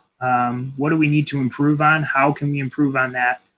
We had created a focus group that was supposed to meet in late March with community members, stakeholders, PRS representatives, teachers, students from all grade levels, whether that be we had a kindergarten parent all the way to a transition parent. And that work got stopped because due to the school closure, and we need that process to be done in person. So it's something that we're looking forward to do when schools reopen. So that's kind of an overview of what we've done at the high school and at the Transition Center. Thanks, Matt. Sarah? Hi, everybody. Thank you for the opportunity to share and to, like Michael said, celebrate a little bit tonight. As you can see on the chart there, much of my work really involves serving as the liaison between our related services staff, our counselors, and our deans to our district office. This year, that included an analysis of all of our related services caseload data, and that was really going to help us inform our professional development and bring some additional consistency to our processes as we move forward. Specifically with our social workers and our speech and language pathologists, will be working on creating and adjusting some of the documents that we have some guidance for how they can be working with their students and making sure there's some consistency across the district with that throughout next year. In addition to that, I also oversee our Section 504 procedures, and I lead our threat assessment team. Both of those groups were doing great work throughout the year, and unfortunately, both of those projects also had to kind of be put on pause because of the COVID situation right now. But I'm really happy with the amount of work that we have gotten done, and we're going to be able to pick that up again in the fall as well. The goal, again, is to really just increase our ability to reach students and provide what they need and bring additional consistency to those practices. The last thing I want to mention just tonight is that I'm also the district's McKinney-Vento liaison, which means that I work to support students and families who are either homeless or in various transitional housing situations. And certainly that is something that is a need that has increased a lot recently. So I've been spending a lot of time working on getting gift cards and hooking up those families with agencies in the area who can provide some additional support. Thank you, Sarah. So I hope that's given just a little bit of an overview about what at least those two positions are, and you'll hear from our other two directors in a few moments. So now moving towards our program analysis update.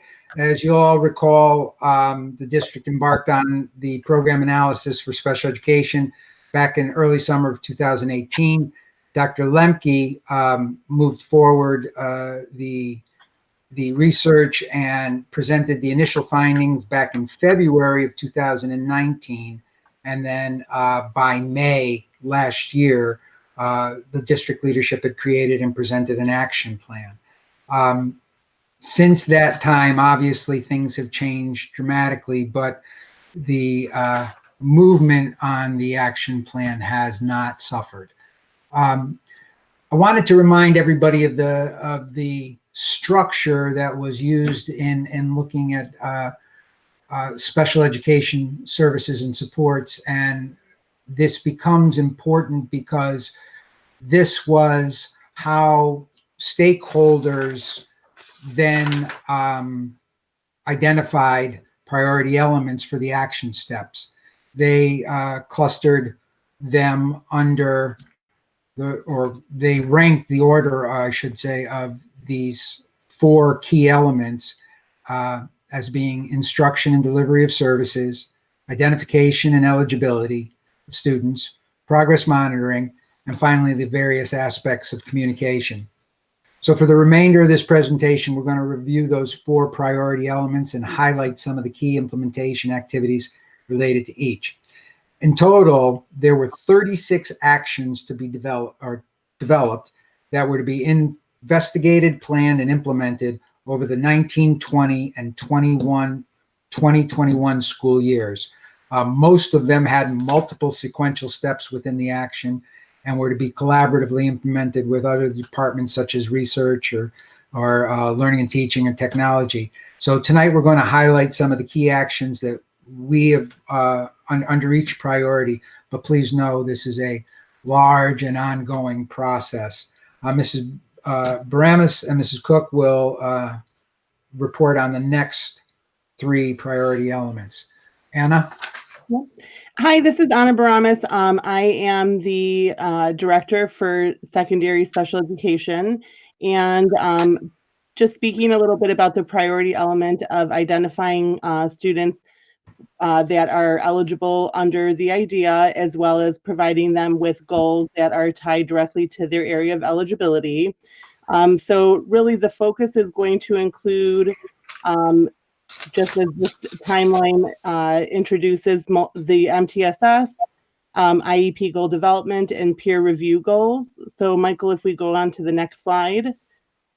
This is actually something that Scott presented to you a little bit ago, maybe like a month or so ago on MTSS. And really right now where we're at is still in that exploration phase, and even not so much adoption, but trying to pilot different things that are appropriate for our demographic of students. So what we've done in the exploration phase is really get together a committee that is made up of people from all of the different schools and different grade levels, different backgrounds, so that we can see what types of things we're doing in the schools to support students.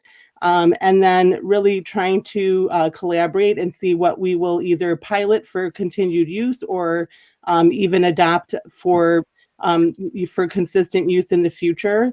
And I think that right now all of our schools are doing some really great things, but we're not all doing things consistently, or not all doing the same things. And we just want to make sure that what we have in place is fair for our population and demographic of students. So going through this process of figuring out, what different schools are doing, what things can we celebrate, what things do we maybe have to leave behind, and then going further into the phase of adoption is really going to help what we have to do in special education to identify students through the RTI process. So this MTSS model is really important to us for that reason. And just because it's the right thing to do for all students.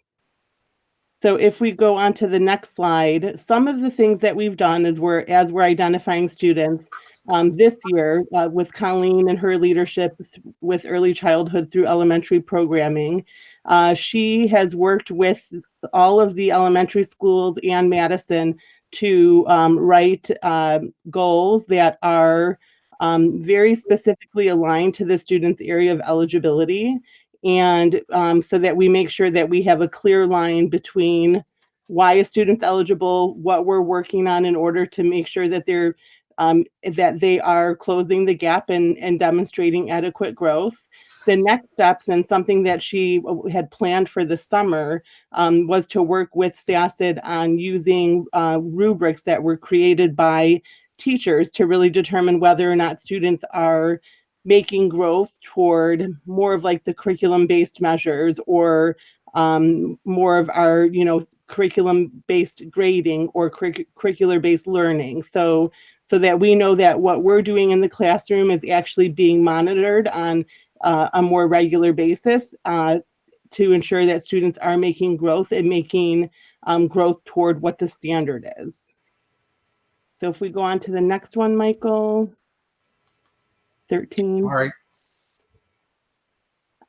This next slide is similar, but it's just for our secondary programming. And what we've done, Matt and myself with our 6 through 12 plus is worked with our middle schools and our high schools in order to, again, similar to what Colleen is doing and what Matt spoke to earlier, try to create data, normed data throughout our schools in order to determine where students are when compared to their peers and the type of growth that they have to make, how quickly they need to make it in order to close that gap.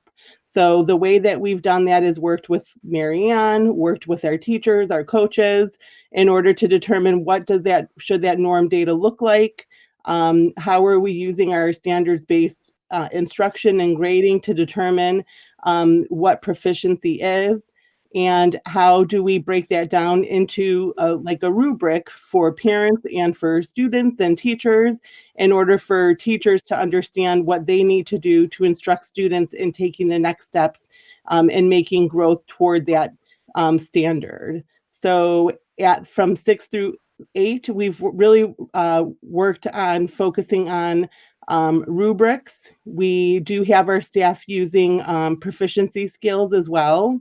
And our next steps at the middle school level would really be to focus also on those proficiency skills or the goal attainment skills for students so that we are describing exactly what needs to be done in order for students to make growth within their IEP goals. We don't want for goals or for the rate of improvement that we expect for students to be at all, an unknown. We want to be very explicit on about what we want students to be able to do and demonstrate for us. And that's how those rubrics and goal attainment scales help us. And then if we go to the next one, that's Colleen, 14. Sorry. Hi, this is Colleen Cook. I'm the EC through 5 Director of Special Education.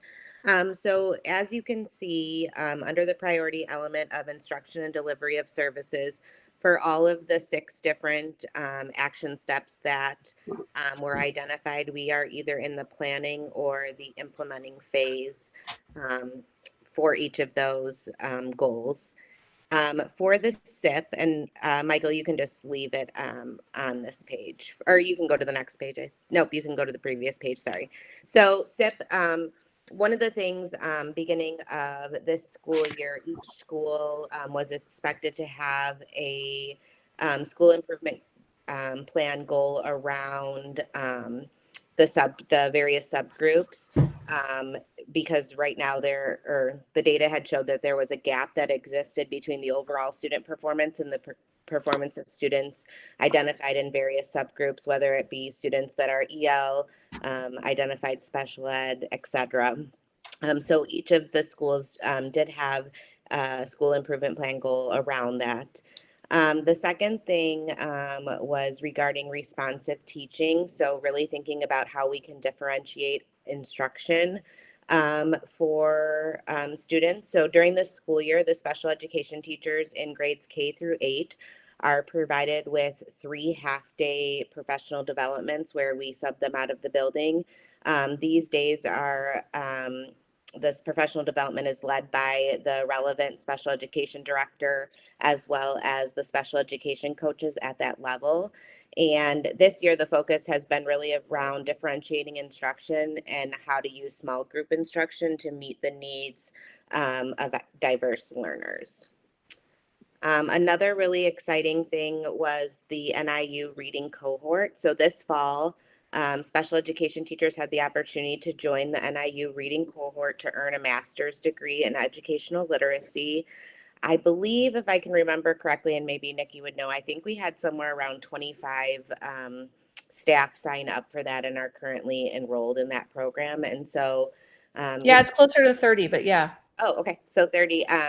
So we will have, by the end of it, special education teachers that are also reading specialists, which is really exciting. And I think, Nikki, there's EL staff in there as well, correct? Sorry, yes, correct. Okay, thank you. So just trying to get, those subgroups of teachers a little bit more specialized in reading instruction and how to help students that, require different interventions and how to make instructional decisions based on their needs. As Matt said in the beginning, this year, District 205 did, worked with students in order to have greater access for students to credit-bearing coursework. And so, with the COD, they're providing transportation training in order to help students access the public transportation for those that can, working with students to show them how to get to the tutoring center when they are at COD, and working with them to independently register for classes and access their accommodation. So just working with them to be more independent students at a secondary level. For the PSRP training, so prior to this year, the teaching assistants were offered limited learning opportunities. This year, they were in attendance for 6 of the late starts, and 3 of those were district-led and 3 of them were building-led. The 3 that were district-led were led by the district special education directors, the relevant directors, as well as the special education coaches.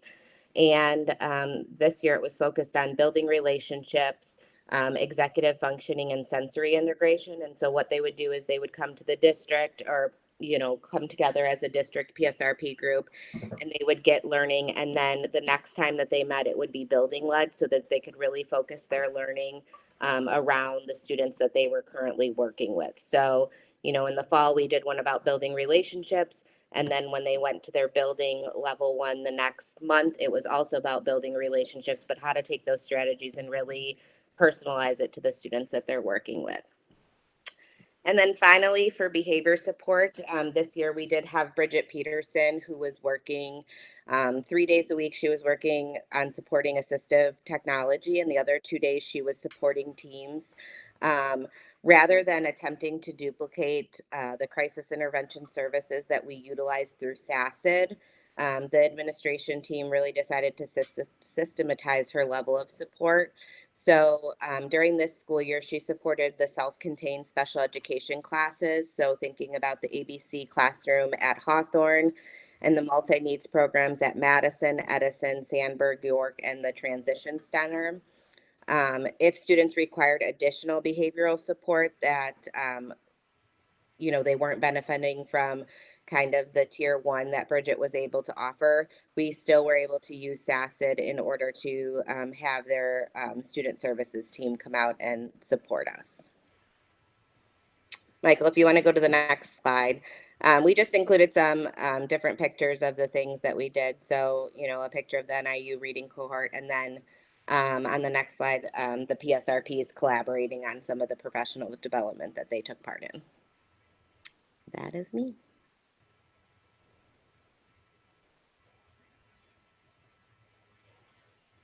Anna, I think you're up. Yep, sorry, I had to unmute. The next piece that we really have to tackle, and something that we're working on right now with our standards-based learning, is progress monitoring. So we know that we get a lot of great data through our standards-based learning and standards-based grading, but we also know that when we are identifying students with an area of eligibility and trying to monitor the progress that they're making within that area, we have to use pointed assessments that are very targeted towards those areas of disability. So different schools have different things that they're using right now, different assessment tools in order to make sure that we are seeing progress with students and then intervening if we don't see progress. And that's through progress monitoring with curriculum-based measures. So right now in our schools overall, we're using the leveled literacy intervention, and that is very widespread. We're using that from our elementary through our high school for students that have from general education students, and then as the students get a little bit older, we're using it just for our special education students. We're also using reading curriculum-based measures. We're using different types of running records that are from within the programs that we're using in the schools. We're using exit tickets within the Eureka curriculum. And then, as I mentioned, the ongoing assessments that are part of our intervention programs.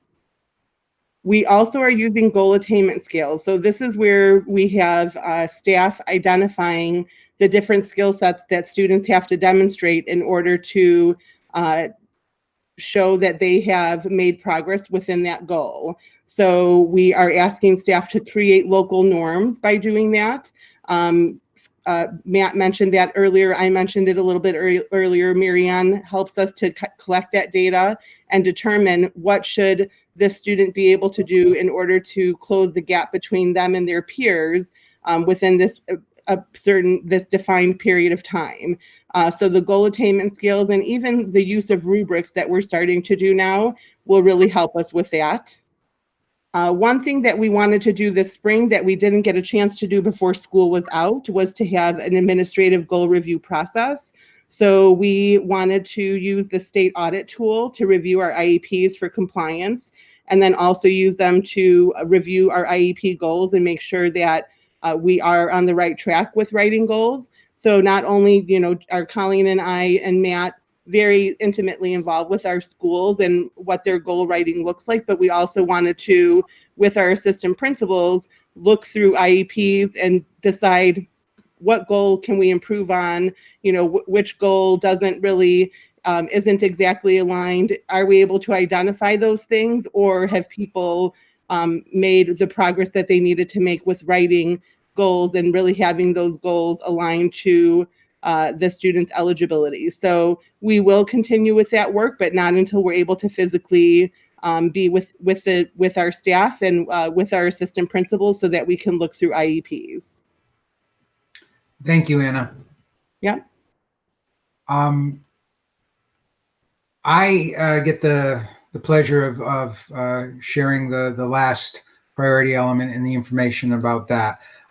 This one is the communication and collaboration goal. And again, underneath this, you see where it is focused on parent meeting, parent education, our IEP, drafts of IEP goals, and so on. And I'm going to take each one of those briefly.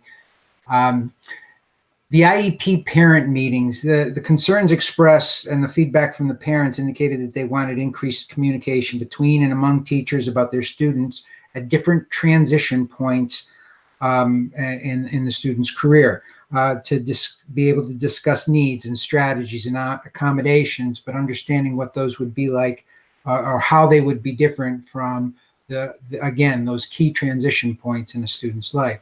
So we address that directly by providing a series of meetings this year for students transitioning from early childhood through kindergarten, another meeting for those students transitioning from 5th grade to 6th grade, and finally another for those students transitioning from 8th grade to high school. We really had great response to those meetings and appreciated our partnership with Surge on communicating those dates and times and events, and also helping us in terms of just the involvement and engagement during the sessions. But I think they went a long way towards addressing the concerns that were expressed in the analysis. IEP parent education was also another key component. And here we did this more of a building-based process. For example, Mrs. Cook took on a series of coffees with the director at each of her elementary buildings and offered opportunities for parents to just drop in and have discussions. There were more formalized events and communications around parent IEP, understanding the IEP process for parents through communications at different opportunities throughout the school year, but those were just some of the highlighted ones at the elementary buildings. The draft goals prior to the IEP meeting, this one was quite interesting in that this was something that the program analysis described and mandated that should occur, again, to support parent engagement at the meeting, which was essential. But by the beginning of this school year, the state had actually implemented a regulation which mandated that for all school districts. So we were ahead of the curve on that because we had started that from the beginning of the year. And by the time the school mandate or the state mandate had come into play, we were already engaged in that process. But that's been quite successful, and you'll see some evidence of that in a few moments. The facilitated IEP process was another structured recommendation from the analysis that this training be applied to our teams. And the facilitated IEP process has been around for several years now and been implemented across the state. Actually, the ISBE offers a facilitation process for some high-profile meetings to district using this method. And all of our buildings were trained first in September, then again in November, and finally the last of the teams in early December. So throughout the first half of the year, the majority of our schools were using the facilitated IEP process, and by December, all were trained and implementing. And again, I think you'll see the results of that in a few moments as well. Student-led IEPs were going on at the high school, and I apologize for not having the exact numbers, but that again was another initiative started by at the beginning of this school year. And teacher collaboration time and PLC collaboration, again, these efforts to create communication between gen ed staffs as well as among special education teams. The schedules were created at the beginning of the school year and put into place in all middle school buildings. And the collaborative practices within the PLCs were definitely highlighted and scheduled through at all of our elementary buildings. So it was a significant uptick in time spent on collaboration this year. But part of our work towards understanding parent needs and understanding the impact of all of our efforts this year was to get some feedback from parents. So we initiated on September 30th an IEP exit survey. And between September 30th and March 1st, there were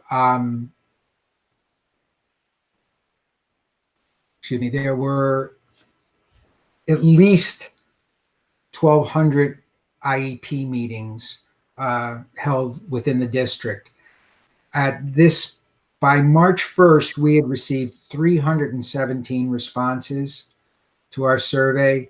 So out of the potential meetings, that's about just shy of a 26% response rate, which is not too bad.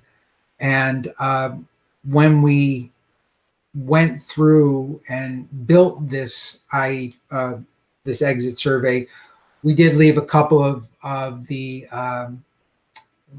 questions, voluntary in sense of parents identifying their school building, parents identifying their themselves, or leaving any comments for us. But actually, we had 171 of the 317 left comments. 201 of the 317 actually signed off on their survey, and we had all schools represented and acknowledged as being represented through the survey process. Actually, we identified that at the end we had 34% of our responses were from high school families, 23% were from middle school families, 37% were from the elementary schools, 3% from transition families, and 1% from our early childhood families. Now, again, looking at what we were able to identify and what we were zeroing in on when we were looking at when we were taking this survey was, again, were we hitting that mark, not the legal mark, but the mark from our action plan, that we were getting our drafts of our documents presented to families in advance of the meeting. And as you can see, with 96% accuracy, we were able to do that.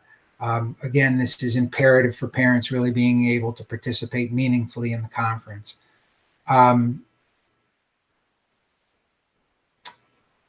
The next question we asked was, did they receive related service logs? Now, this was actually a legal requirement in terms of parents being able to see the amount of time and the frequency of the speech therapy, social work, occupational therapy, those instructional activities, having a log of when those occurred over the course of the time prior to their IEP meeting.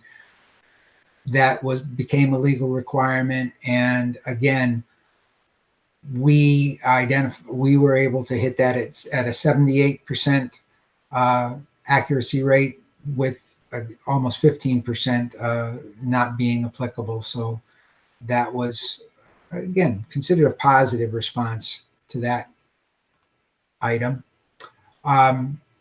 Going into even stronger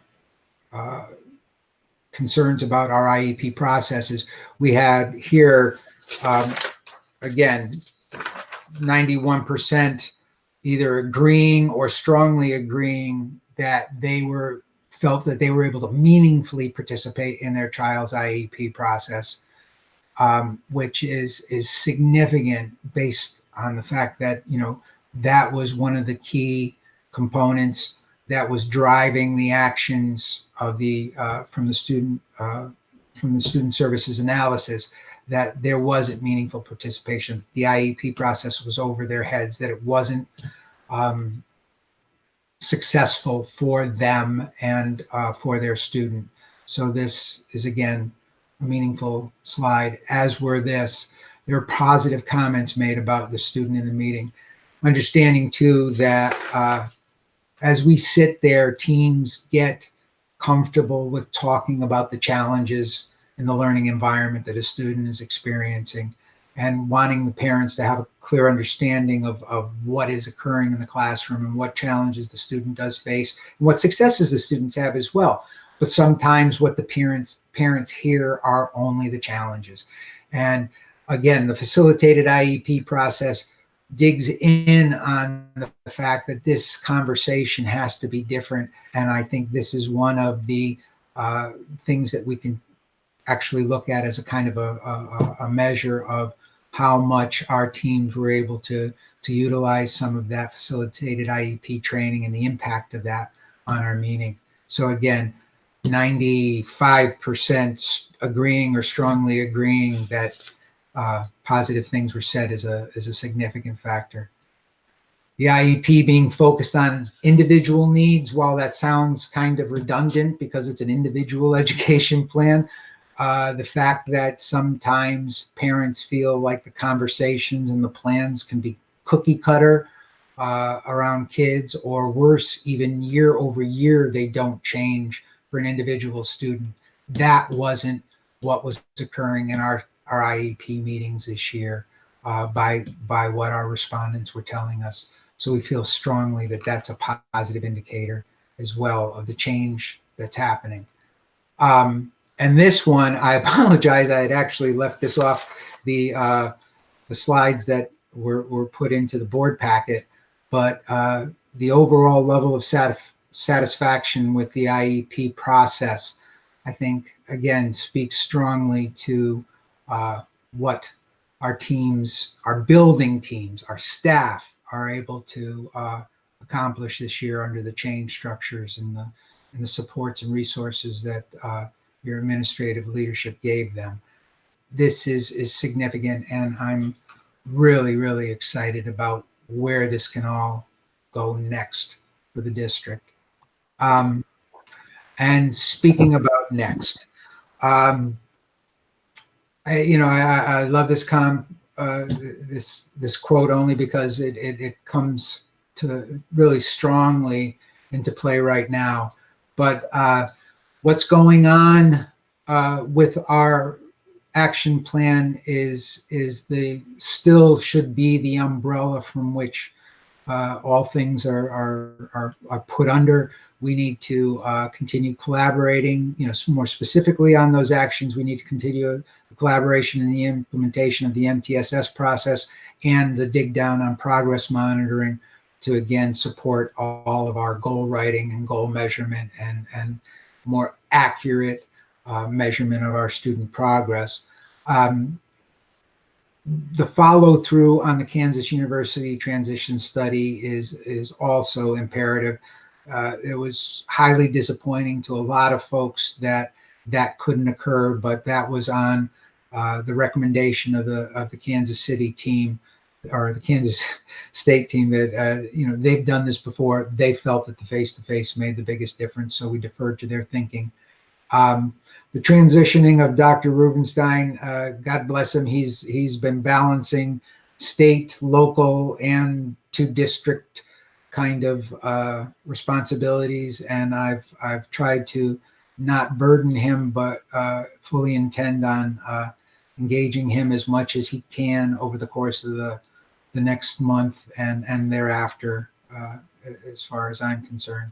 And finally, what we haven't talked about tonight, because it is a conversation in of itself, but as we move forward, or as the district moves forward, there will be large conversations around assessing the impact of remote learning on our students with IEPs.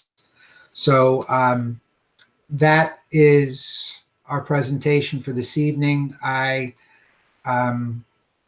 appreciate your patience and you're allowing us to have this opportunity to share. So are there any questions, anything we can answer? Well, I just want to start and say a huge thank you to you. I mean, when this plan was presented about, I guess, a little over a year ago, I mean, it was huge. And I honestly questioned how much could get done. And you managed to come in and, I mean, the progress that has been made in this year is phenomenal. And I know we have so much more to go, but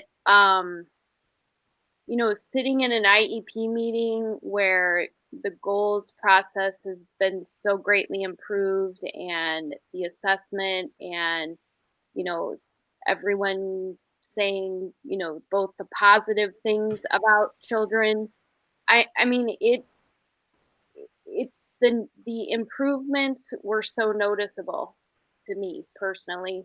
And I just think that, the entire team, all of you on this, meeting, and then also, probably listening, but you did an amazing job. And it's incredible how much progress has been made, and it sets the tone that we can, move forward now probably, and really accomplish a lot more for kids. And I think it also put us in a great position to be ready for an unexpected situation that, here we are. So thank you. Like, it's a huge legacy that you're leaving us with. So, you got everybody hired and going, and it's huge. So thank you. Thank you, and you have a great team left, so that's not on me. These guys have been doing the heavy lifting all year long, but I do appreciate it, and it's been a privilege. We've gotten very creative about how we define 100 days of work.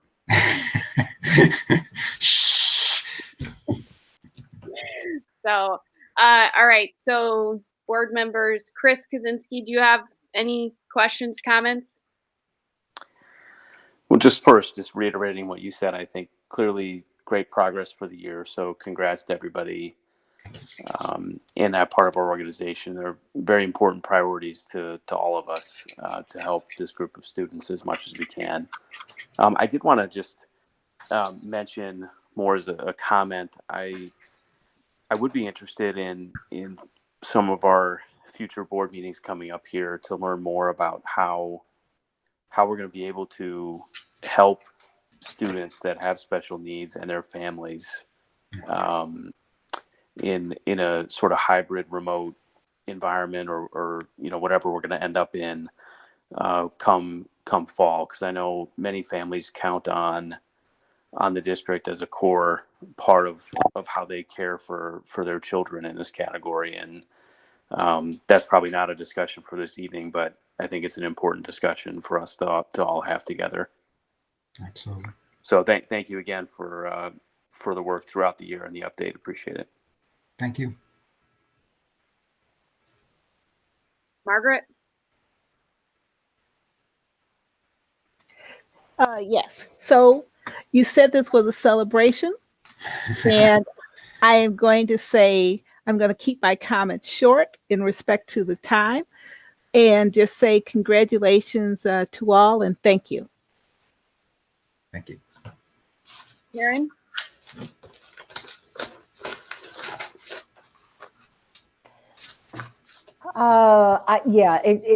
I would really like to use this special education improvement process success for our future review, and whatever we did to make this really kind of a night and day before the process and after.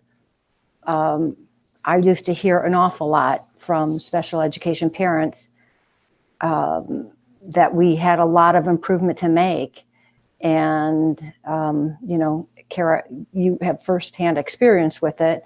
And I know you and I have spoken before, but I've also heard from other parents that we have been successful. We've made great strides. And so I would just love to see what we did for this and leverage it for our REACH program, et cetera.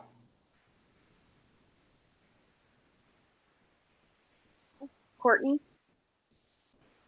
Thank you. And Michael, I just wanted to start out like the second you started talking and mentioned the love, and I love the idea of the celebration of the work that you and your team have done, because there is no better way to express everything that has happened in this last year under your leadership. It is a celebration of you and your team's hard work. And there should just be a huge shout out to your team and the commitment to the students in our community and all the work that they have passionately committed to and have implemented.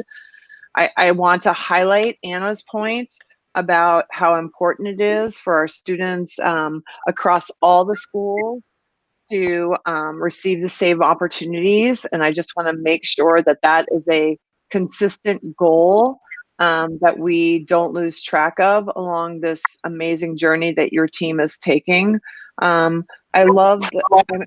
just have to say, I love the direction the programs are heading under. And I'm so just proud of everything that you guys have, your entire team has you've taken the reins and you've just like run with it. Amazing. And I'm so proud, especially under the challenges of this year and remote learning, and to hear the progress that you've made. And if there's anything that this board can do to support the things that you want implemented moving forward, you should know that obviously across I can speak for myself, but I'm sure this board is very supportive of implementing all those goals and the communication plans and the collaboration goals.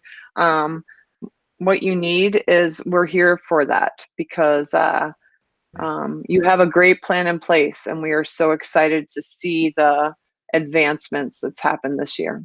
So thank you. Thank you. Jim?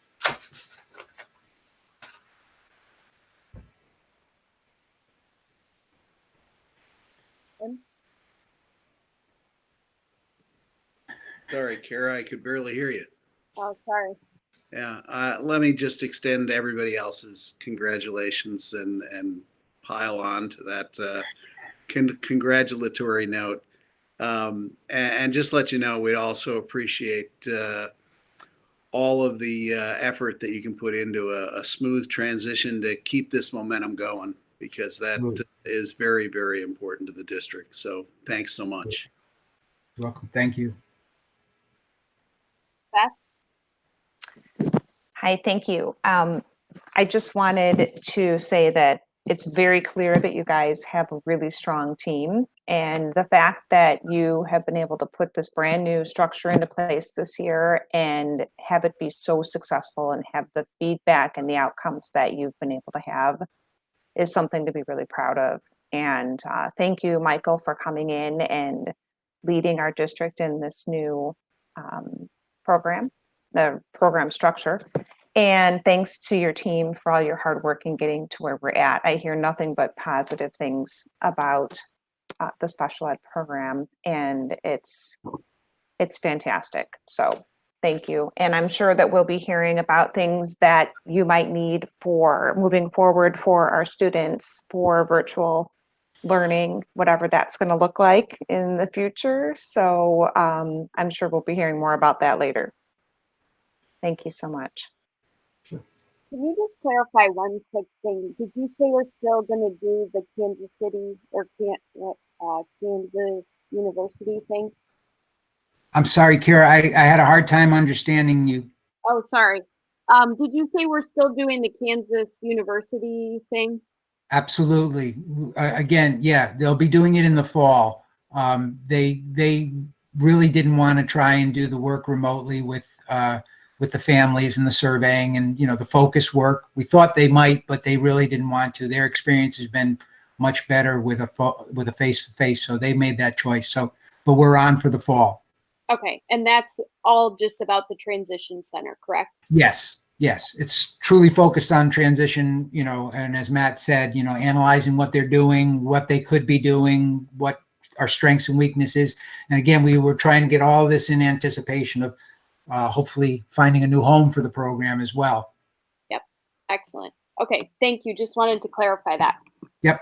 So, okay, thanks so much to all of you that presented and for all your work. We really appreciate it. And we have the superintendent's agenda. We have a consent agenda item. So if I could have somebody make a motion for that.